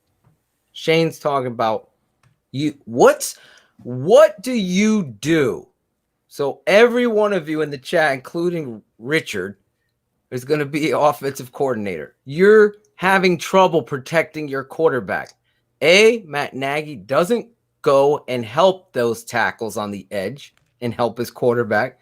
So now what do you do then? You use your size to post up and beat people physically for Nick Foles to have bigger targets because you're going to have to get the ball out quicker.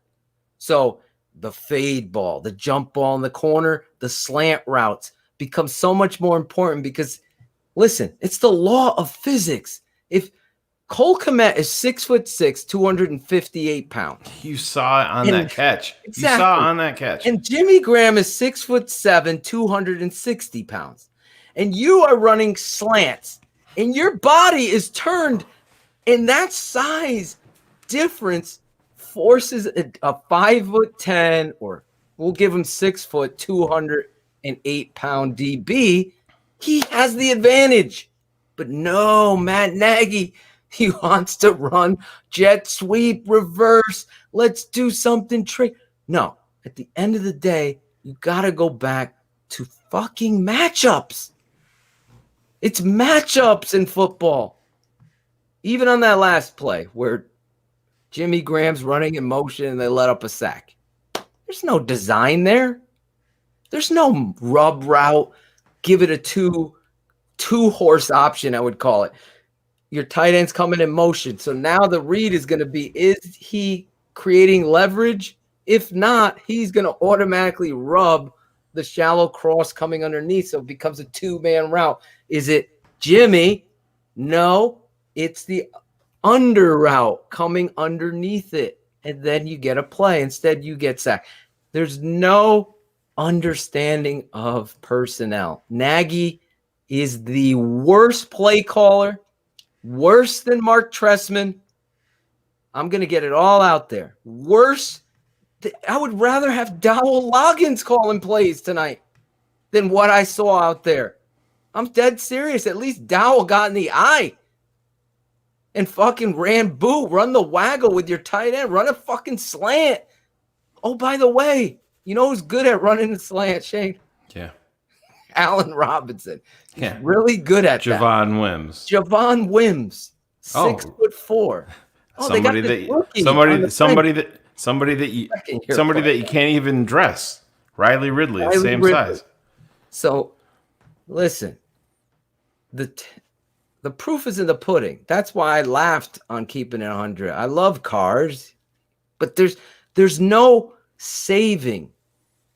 It's like, I'm trying to think of an analogy of somebody who's drowning, right?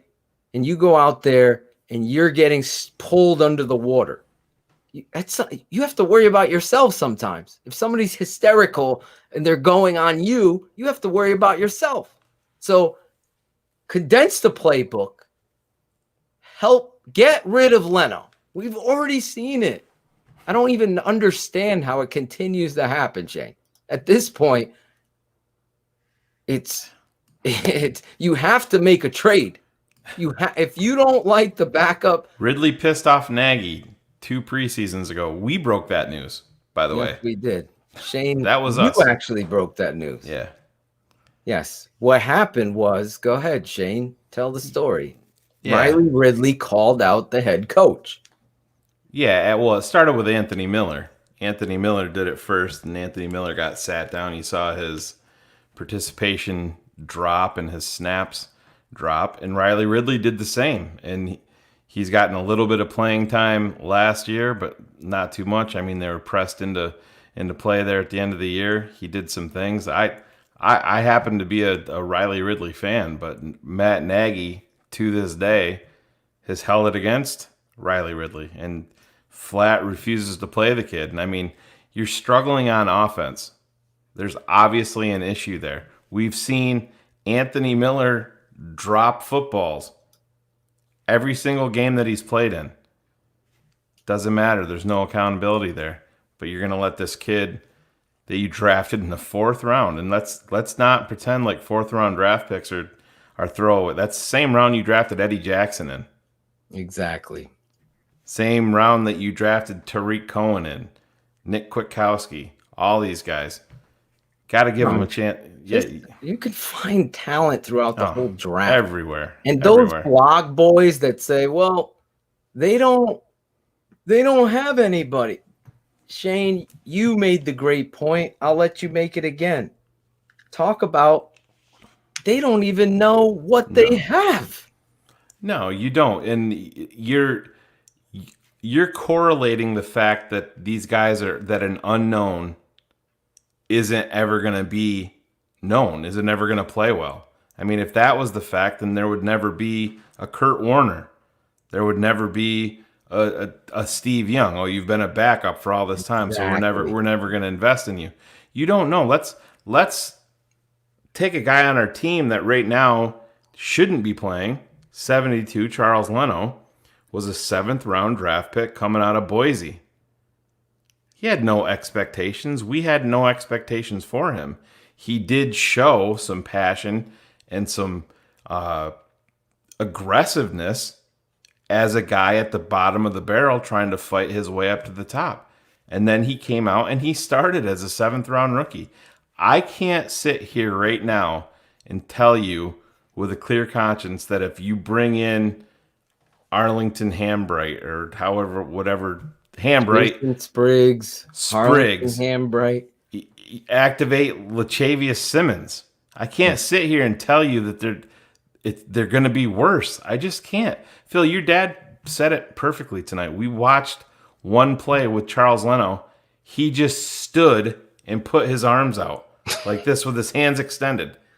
It was like he was pushing a spaghetti on a fork. It was I'm like, just try to hold on to this. And this is professional football in Chicago. And I don't say what you want. There's still people out there that believe in Matt Nagy. It comes back to him. How do you get Cole Kmet more involved? You're the fucking play caller. You're the fucking head coach. That's on you. 3 weeks ago, you sat in a press conference, Matt Nagy, and said, yeah, Cole's really showed up. He's been playing well in practice. That's on us, guys. We have to get him in there. We have to get him involved more. He deserves it. That was 3 weeks ago. We saw him make your quarterback a better quarterback with that play down the sideline. It wasn't an accurate pass. It was underthrown. Kmet adjusted, made the play on pure athleticism and size. And effort. Yeah, and effort. And then you see one more play to him. Did you see anything designed for Cole Kmet after that second reception? No. Because Nothing. You know why, Shane? Because it's not about matchups. Right. It's not about what. This is going to be my play, and this is what we're going to Exactly. We're going to do it. We're going to run. I'm going to force feed the baby with a fucking shovel. I'm not going to do what's smart.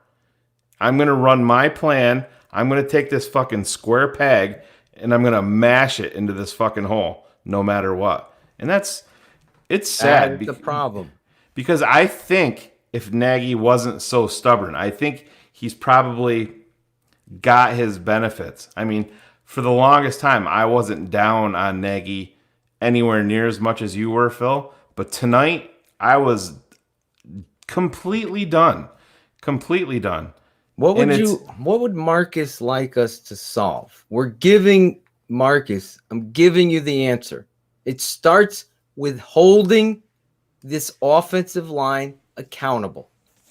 You can't have 500,000 fans praying for someone to get injured in order to have a change. Did I not just give you fucking names, Marcus? Who to bring in? He said Arlington Hambright. Bring in Jason Spriggs. What do you have to lose by that? You aren't losing anything because what you're getting out there is shit. You can't shine a shitty turd. It's not going to be fixed. So there, you guys have to make a move. What does that do? It does two things. It tells the whole fucking locker room that you're not playing the fuck around. You don't give no politics, no fucking bullshit. And you put someone out there because you know what? When the lights are on, Hambright, nervous as fuck, starting left tackle now. How do you know how that player responds? How do you know how Spriggs is going to reach out for this opportunity? I've seen Todd Berger come in here and fucking take over. Slauson, he was fucking piece of shit with the Jets. He comes here and he fucking plays his ass off, earns another deal. What these players have is called talent. All of them, including Leno. What they have in here, Ryan Pace, Matt Nagy, they can't measure that until you give it an opportunity. So the answer, Marcus, is to remove Leno from the equation now. And now everybody on the line has been put on notice. Everybody on the fucking team. Anthony Miller, goodbye. You sit down. Ridley, you're up. Next man up attitude. You heard my father talk about it. Accountability. He has to. Because if you keep running this shit out there that is mistake, next big play, mistake, missed assignment, I can't run to the right because I can't cut off block. All of this stuff that I've put on the tape. Like, I don't even know how anyone could question it. Tape never lies, fanboys. No, you fight back, people. You fight back with the tape never lies. Because the truth is in the tape, not in someone's blog, not in someone's writing it, not in a PFF score, and nowhere else but the tape. Don't feel sorry for Charles. Charles is getting paid. He's going out to eat tonight, the fattest steak you could think of. Lobster tail, whatever. He's a multi-millionaire off this fucking game. And I'm not hating on the guy. Good for you. But you know what sucks? It sucks for all of you fans that watch this game and it matters to you just like it does to me. I just have the voice. I just have the understanding and the what do they call this? The avenue, the platform. That's the word I was looking for. The platform to speak it. Because we built it. And I'm fucking proud of it. So when we get to this point, you want to fix? I've said it how long? It's clearly Coach Nagy. Well, you're limited in what you can do right now. You have the trade. You have the trade that speak on it. He backpedaled tonight because he told Greasy the truth. Exactly. Because of Charles and because of guess what? Well, Nick he wasn't getting hit by Massey's fucking ushering 7 o'clock on the dot. He's in the drop. Boom. Ball's flying out. Interception. Boom. The other one, to Mooney. You should have thrown it away. He's getting hit by Leno. There's one play that you're talking about. Spaghetti on a fucking fork. Fucking Leno's just letting him go. There's another play. Leno doesn't know who to block. And misses both. So there's no harm in learning. You heard my father. I go to fucking coaches. Seventh year in the league, Phil, and that's the problem. I understand there's gonna be missteps along the way, but year 7 or year 8 for this guy, it shouldn't be that much of an issue. And that's That's like you said, it all comes down to accountability. You have to garner the respect of the other players, and it also motivates everybody that's not playing. Holy shit. This dude got paid. 72 got paid. They just fucking benched him. I'm going to go out there. I'm going to bust my ass even fucking more because I know this coach is going to hold these guys accountable, and I'm going to get my shot next. Bill Parcells. Go down the list. Bill Walsh, accountability. Bill Parcells, Bill Belichick. Go down the winning. You over there in Pittsburgh, my boy. You think he doesn't hold fuckers accountable? He's holding Ben Roethlisberger accountable. Tomlin, yeah. Mike Tomlin. Those are head coaches. You could be cool as fuck. My players love me. I'm the same guy. My dad's players love him. He was fucking hard as fuck. But you know what? To Shane's point, that's what players need sometimes. They got to hear it. Your kids. It's no different. Here's the question. Josh Thompson made a great, one of our Patreon charter members. He said, name me one offensive player, one that has gotten better under Coach Nagy, the offensive guru. Anybody, tell me somebody that has gotten better under this coach. And it's been 3 years. And I honestly can't think of anybody. I would say that there's been one. Go ahead. And that was this year, and he got hurt. And I think James Daniels? Yep. I would say that's it. Look at John Centino right on with you. That's one. That's one. One fucking player, an offensive lineman, James Daniels, who honestly was soft as puppy shit the year before and went and did what? He worked on his body and he did it on his own, really, with COVID and everything like that. Listen, I have some taps into the locker room. Everything isn't cushy and cozy like these people are trying to promote. I could tell you that. What I can tell you is the reality of this situation in Chicago. The coach has to get to the point where he's going to focus on being the leader of men. And until that happens, he needs to give up the Greek diner menu and let Bill Lazor call the plays in order for this team to become anything. And it starts with accountability. He has to make a move. That might make all the difference in Matt Nagy as a head coach. It very well could. It takes it off of his plate. Then he's free to do other things in terms of being a head coach. That you're 100% right, Phil. I think that, you can't just keep repeating. You can't put the same five out there on the offensive line and just say, all right, they're gonna get better. No. Bobby Massey is who Bobby Massey is. Charles Leno is who he is. Guys like James Daniels, yeah, you're gonna see the light go on like it did for him, and they're gonna improve.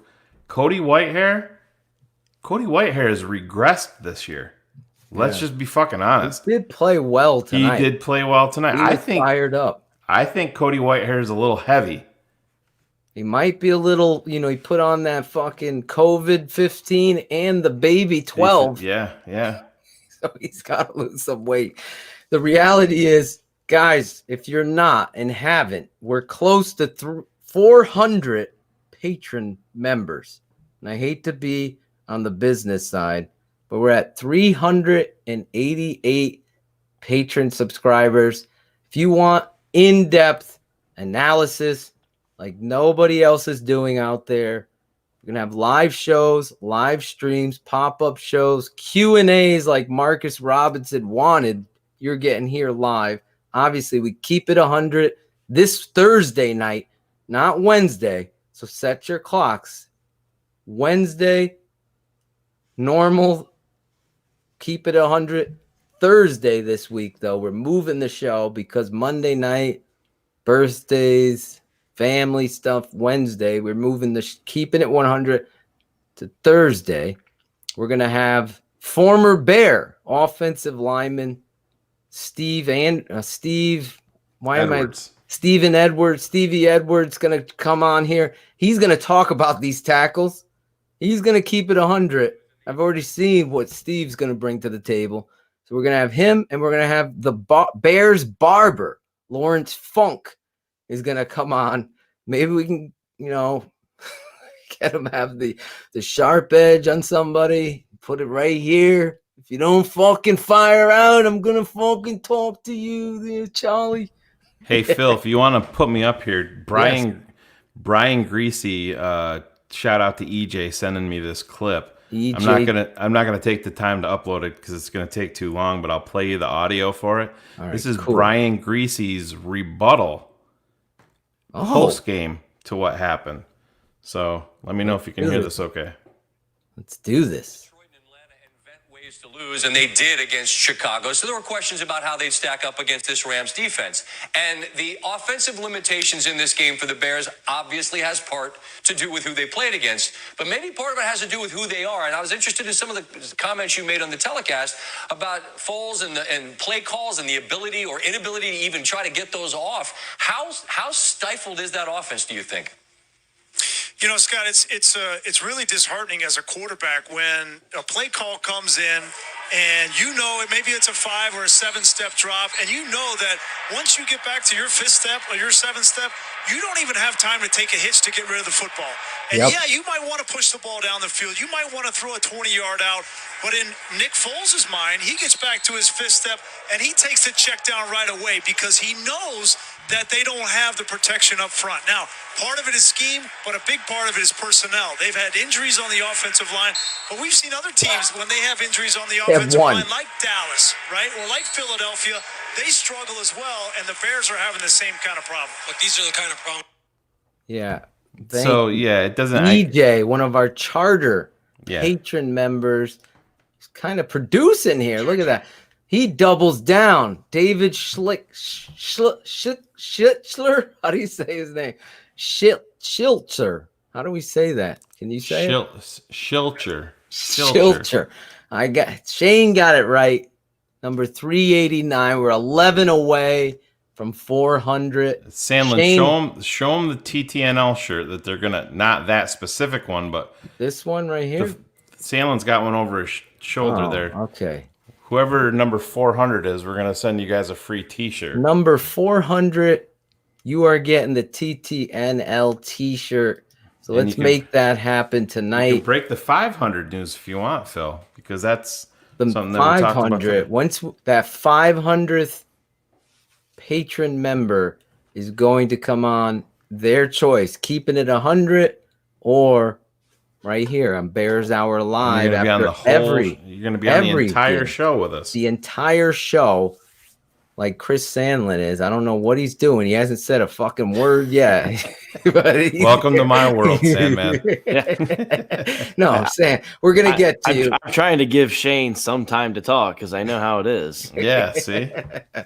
I even tried talking, and Phil's dad even told me to pipe down tonight. Shane brought me on as the buffer to kind of give him some more talk time. Yeah. No, it is your birthday tonight. Real quick on the business end. I hope I was clear. I'm going to say a couple more things on the business, then we'll get to you, Sandlin, and then we usually bring on fans, but because it's so late at night, tonight we're going to skip the fans. We'll make it up on Thursday night. If you want to talk about this shitty game and any kind of thoughts, you have to DM me on Instagram. I'm going to be the one that chooses someone that's fiery and passionate. I need to see some passion. Ivan brought some. Kid from Japan, what was his name? Mike. Mike brought some. Then last week we had somebody who I'm forgetting right now. So bring the passion, desire on keeping it 100. Just trying to get to 400 patrons. This will be on the podcast Thursday night. Again, Thursday night, keeping it 100. Next week, after the Saints game, we got Josh T, number 390. We're up to 390, 10 away. Going 1, 10. Can I hit? I feel like that. But Olin Kreutz, I saw some of the people talking about Olin. That's funny because we're going to be doing back-to-back former Bears offensive lineman. Steve is coming on this Thursday. Olin Kreutz will be coming on Keep It 100 next Wednesday, sponsored by ShyCitySports.com. So bring the videos on Patronage. You are going to get the early release full version of The Tape Never Lies. That's this is my last business thing, just to keep it 100, Chris, on your birthday. The full version goes there. So last week, yes, he's going to talk about that, Mandy, in a second. Full version will be on the app. No one could see the full version. It's only for you charter patronage members, as well as the live shows, the halftime report that Shane and I go with my little mini talk to the team and all of that. And then they will get the first showcase of The Tape Never Lies. Then The Tape Never Lies condensed version always will be on our YouTube channel. Bears Hour Live, keeping it 100, always live on our channels and everything. We will pop up for free on our normal channels, but patronage members are going to get swag. We got so much stuff planned as well. That's why we wanted to bring my dad on tonight to show you what he's going to bring to the table, that kind of old school coaching clinic. So it's going to be based off like a chalkboard. He's going to go over why this play wasn't successful. So if you like that kind of football X's and O's, that deep, detailed dive into coaching, that's what you're going to get on the Patreon. So become a Patreon player. Thank you, Ty. We love you guys. We're always going to be there. I'm always going to answer all of your questions. I got my DMs, Shane's DMs are flooded. Now I've gotten all the business out of the way. Smoke weed every day. Smoke weed every day. Actually, we're gonna have a giveaway at Patreon 420. Claudio is giving away. He is producing the show. He's putting up your comments from the chat, which right now 122. Again, Shane, I said this at 12:22. 122. We're still over 673 people live watching it that we could see, but we also know there's more of you watching live. We love you guys, obviously, so much. Tough loss tonight. Sandman, real quick, Claudio, 420. You're going to give somebody something. We'll figure that out. Maybe the giant scissors or something to cut it out. Give it a cut, maybe do a cut it out t-shirt. We got to get a cut it out. People are asking about swag. That's why the swag head is on the show with us tonight. It's also his birthday. We were hoping to bring him on in a victory. Chris Sandman, what can these guys expect in regards to swag, and what do you got planned?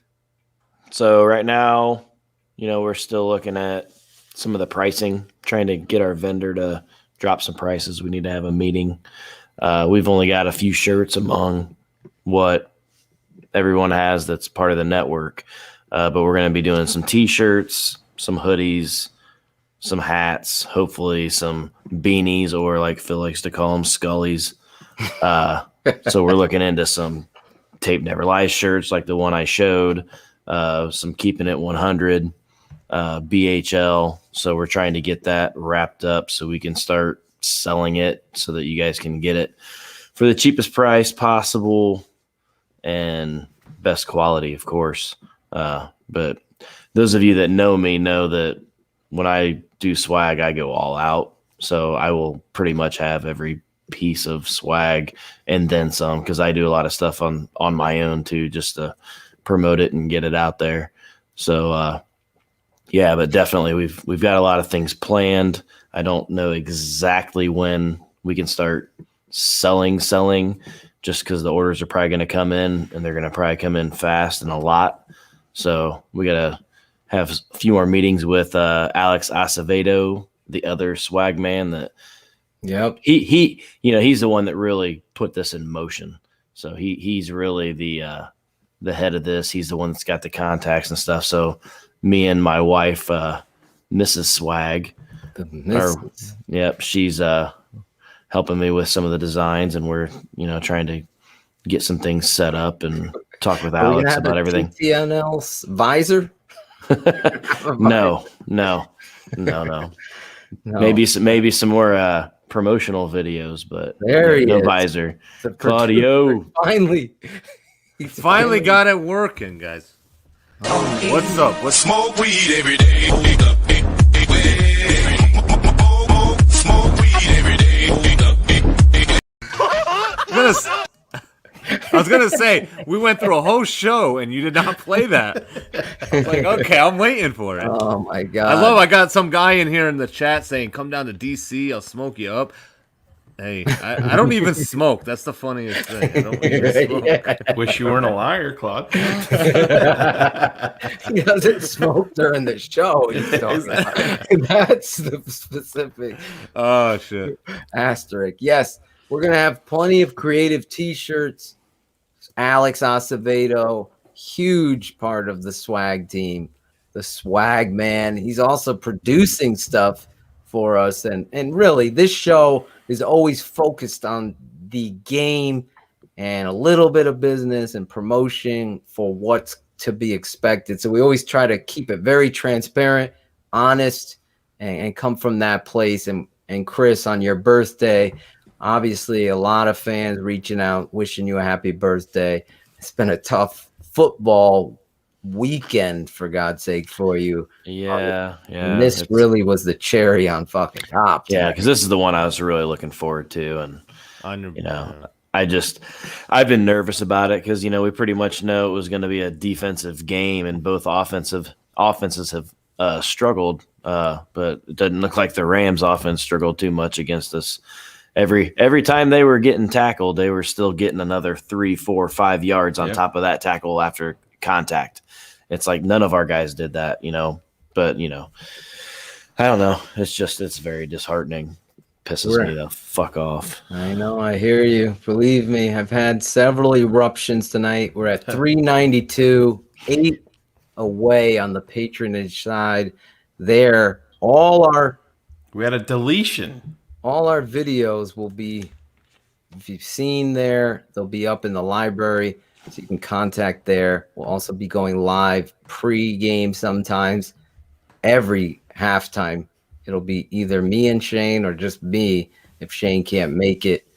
And then all the extras that are going to be there. So I've already seen how many people have said, well, I also did Roquan Smith, a focused microscope on a player, and I'm going to continue to try to do that every week. I'm not going to promise because there's so much to go into the Tape Never Lies. Last week's was 16 hours of work to put the Tape Never Lies and then cut that and make sure that the loyal fans that aren't Patreons also get a Tape Never Lies. So it took a lot. So then to make another one, that'll come out on Saturdays.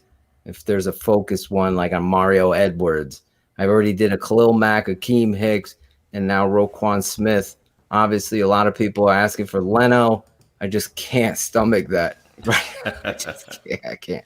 But yes, on Patreon, you'll see the numbers are different because the numbers that we're counting are the Tape Never Lies that I've completed.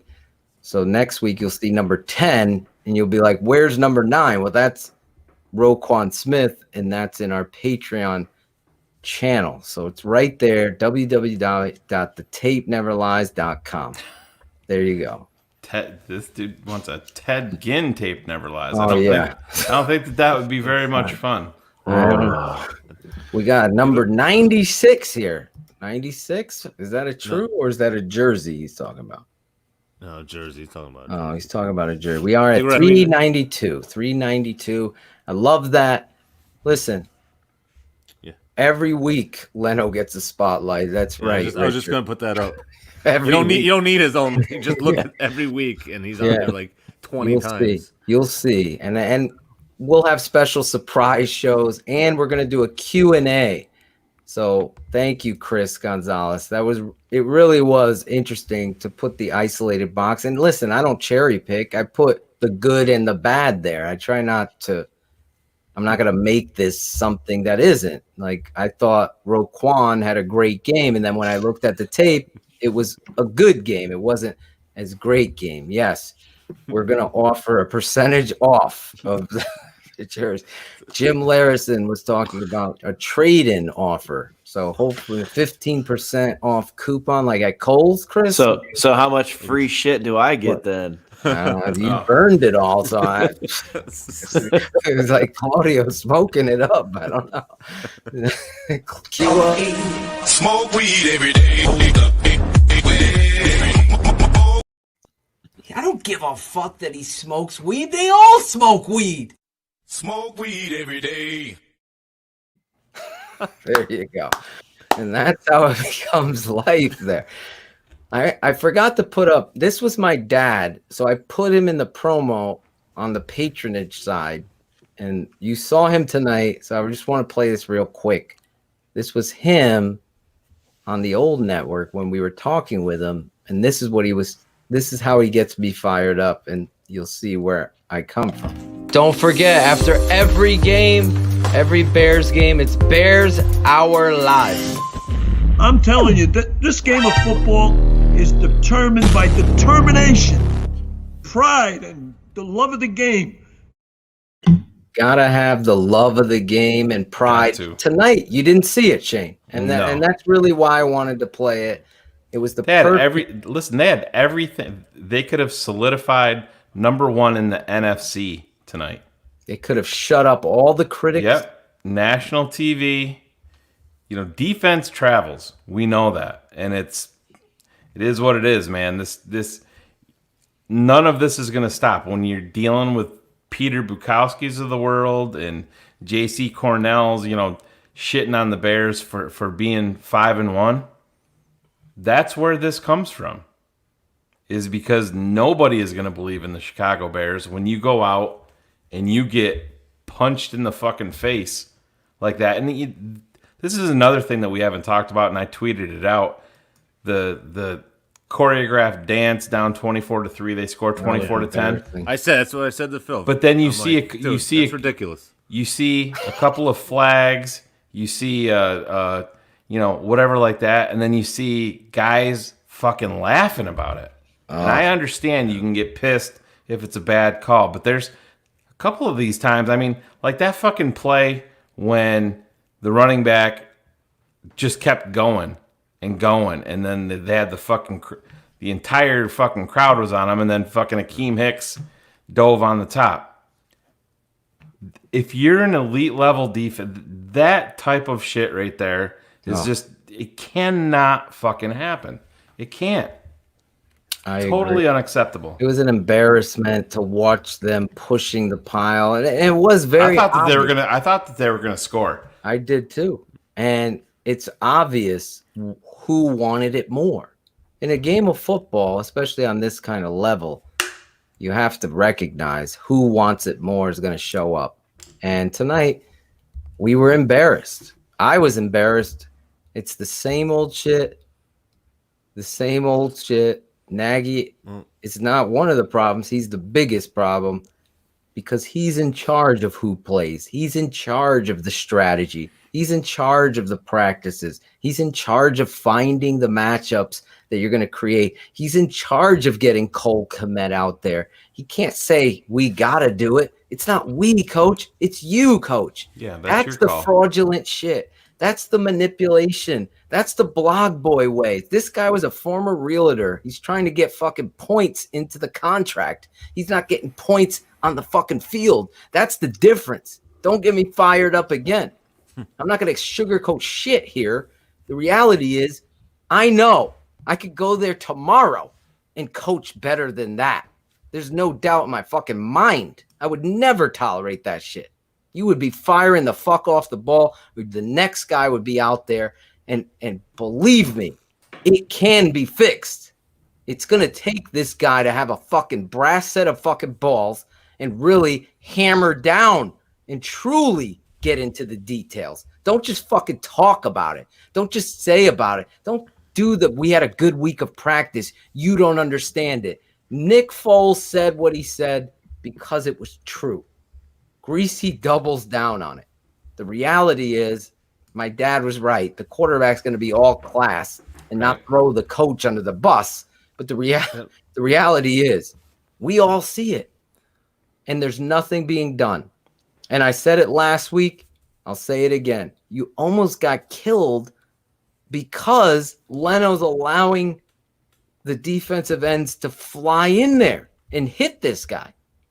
We're lucky we got the fucking roughing the passer against Tampa. And then last week, Nick makes one play. That's the difference in the game. So here it is this week. Yeah, but Phil, like I was telling you in the game, wouldn't you want to see Foles get on their ass, like on the sideline, like Brady does, get in those linemen's face and get them fired up? I mean, well, if you guys want to see that, that's what I'm saying. I mean, if the coach's not doing it, you got to do it. But I think someone's got to do it. Danny Trevathan had an interview with Josina Anderson. He talked about that where, it matters. I think you could hear Foles last week in his presser when everybody was talking. Mm-hmm.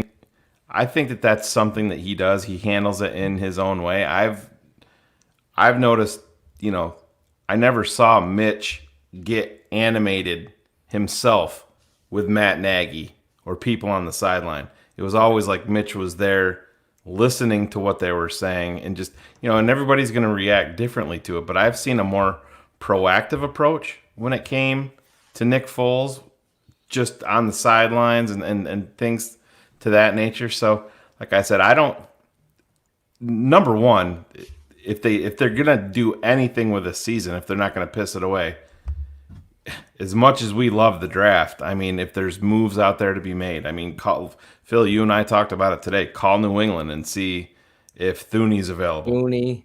I mean, if you have to make a move to solidify this line because the line is the biggest issue aside from Nagy. You can't run, you can't pass protect, so you can't do the Matt Nagy things. He didn't come here to run the eye, but that might be the solution to help you move the football because the defense is fucking the reason why you're winning. So as a coach, you have to make a decision. Am I going to be smart and put the team first, or am I going to be selfish and try to be smart and try to get somebody to talk about me like I'm better than I am? For me, it's always bet on the team. Always do what's best for the team. He doesn't. That's the reality. That's the reality. I'm sorry. That comment that what's that? Foles isn't a leader, he's a buddy. I 150% disagree with that. Yeah, I think Foles is a very good leader. I thought he handled a lot of what was said. Obviously, he's not going to go all in. That's the coach's job to do that. Coach chose not to fucking point any fingers at the line. We use Sean Sierra from Chicago Sports Zone. He talked about Vic Fangio holding Kyle Fuller accountable to the media, which everyone got back to the locker room. Kyle Fuller self-reflected. He looked in the mirror and he changed himself and he worked harder. So I'm a big believer of the Fangio way. The proof is there in the pudding. As a player, you're going to have to fucking get. You're going to have to get.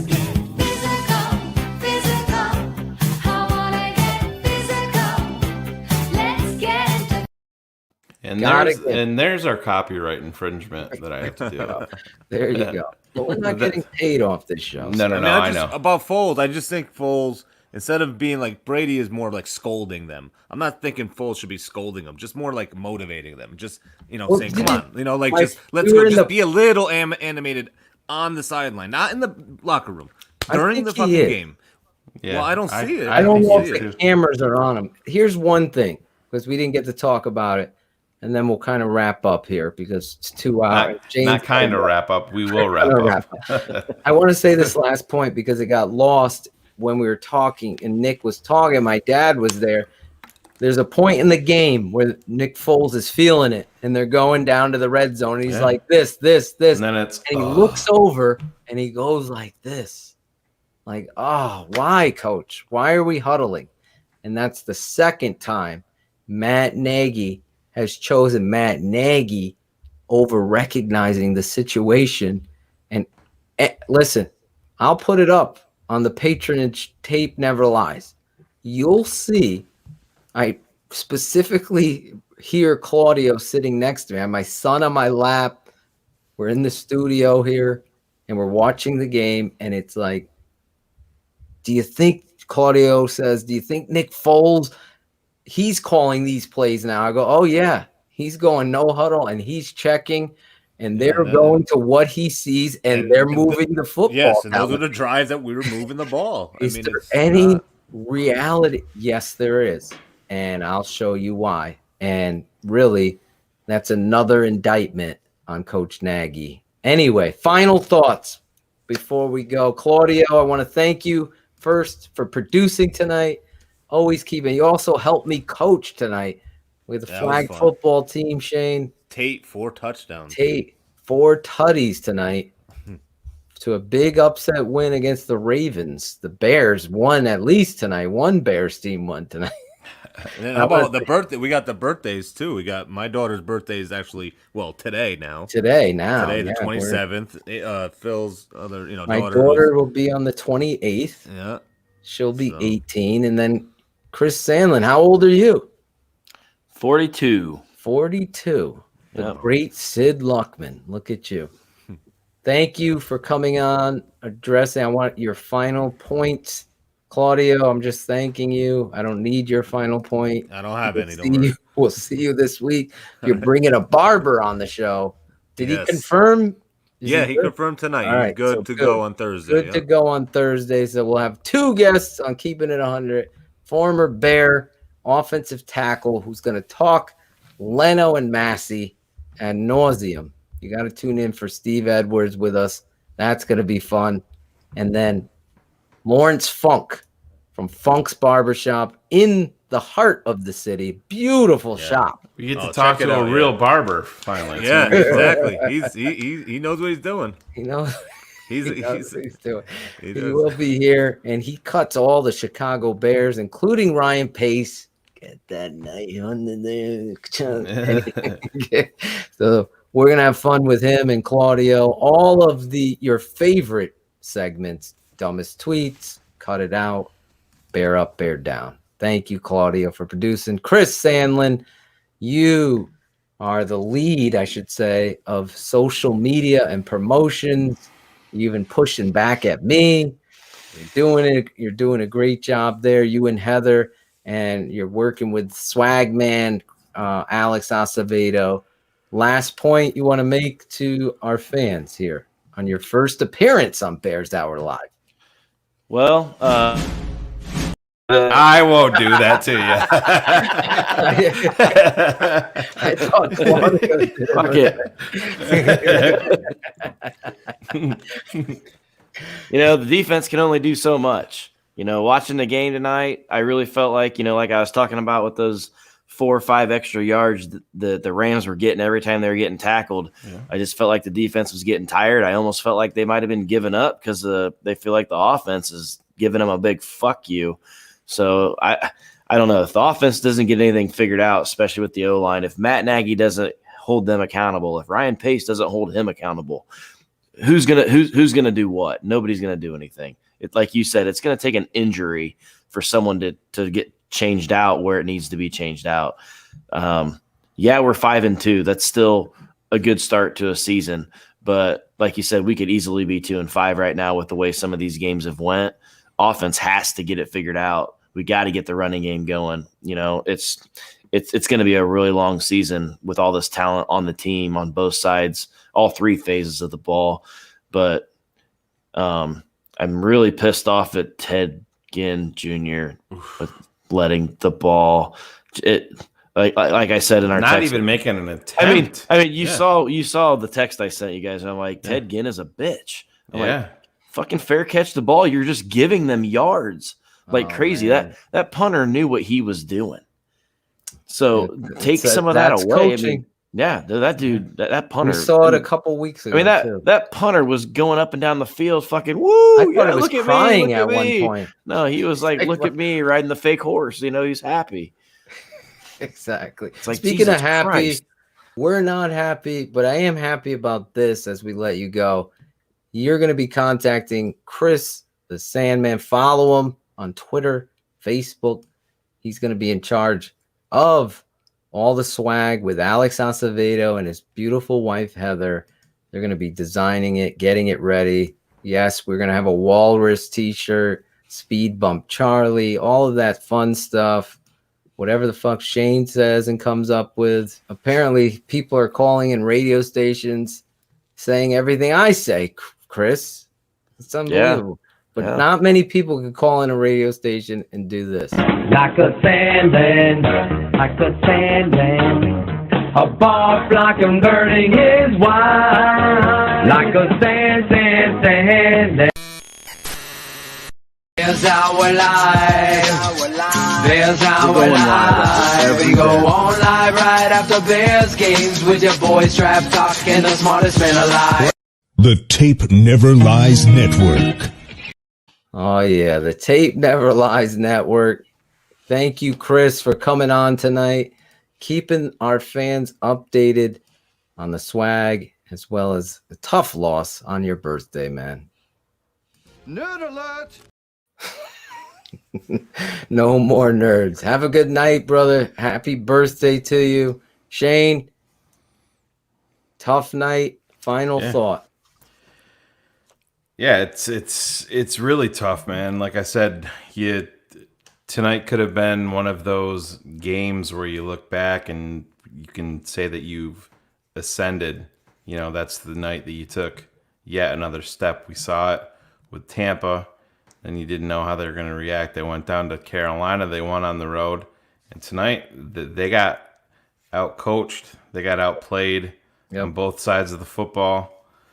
You know, it's the whispers of this team being a fraudulent team are going to be right out there front and center. And, hey, you got a team coming to Soldier Field that's no joke. You know, New Orleans is going to be a very motivated team. And if you think that Matt Nagy can get out-coached by Sean McVay, do you think he can get out-coached by Sean Payton? Oh, yeah.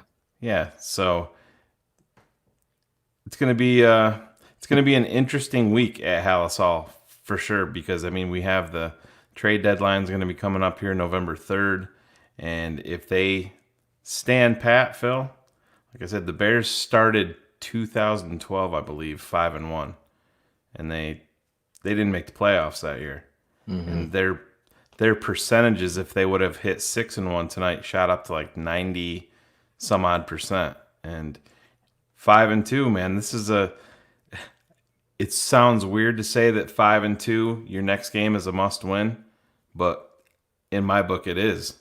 I think you have to go out there and you have to play the Saints on Sunday and you have to win, because you can start a downward spiral. And then you're on the road again with a hungry Tennessee team that just got punched in the mouth themselves by Pittsburgh. So, like I said, this isn't what we wanted, but maybe this will spur some change, much needed change on this team. To me, Matt Nagy looked like he saw a ghost tonight in that press conference. You know, I haven't dealt with this before.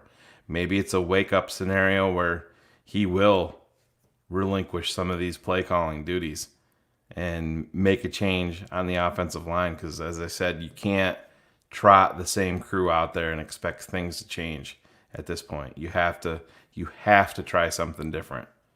So that's where I'll leave it.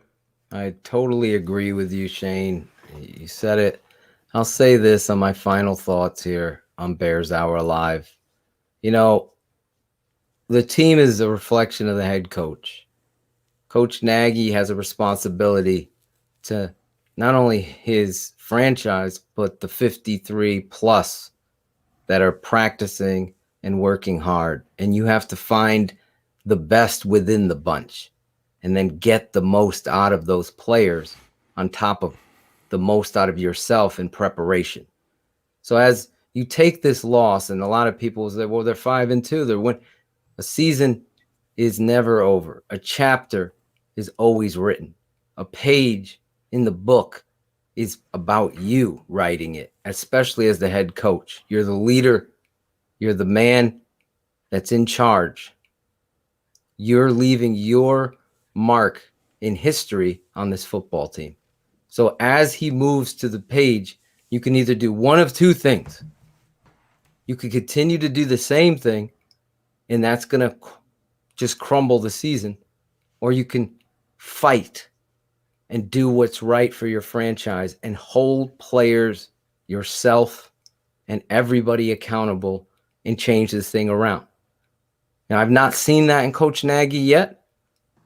He's always about the details and all of this coach speak instead of action. So now it's time to take that action and actually do it. And then as you prepare for New Orleans, you come out there and really showcase a motivation, a passion. You can't be flat. You got to be every down like it's last, because those commentators, for as bad as ESPN produced the show and the replays and the lack thereof, and it was very frustrating, they were right. There's a thin line between success and defeat with this football team on offense. So you need everything to go perfectly. So you can't allow laziness, mistakes, and lack of effort to ruin what it is that you're trying to fix. Because if you do, you're going to crumble in the fire. And we hope that Coach Nagy can turn this around. You got to have faith, just like George Michael would say. I have faith in the reality of what we're going to bring. Keeping it 100 Thursday night. The Tape Never Lies will come out because we play on Monday night, it's the last one to be released by the NFL. So the All 22, once that comes out, which will probably be late tomorrow. So you'll see the Tape Never Lies. Patreon people will see that probably Thursday morning. So Thursday morning, and then Keeping It 100 will be Thursday night. And then in the late afternoon, it'll come out on YouTube. Guys, love you. Thank you for signing up to the Tape Never Lies Patreon All Access channel. Thank you for joining us here on the best post-game show on the Bears. I hope you enjoyed it. I want to shout out my dad for jumping on and everybody in the chat room for jumping in and having a great time. Love you. Thank you for watching Bears Hour Live, the best post-Bears game show on the planet, on the Tape Never Lies Network.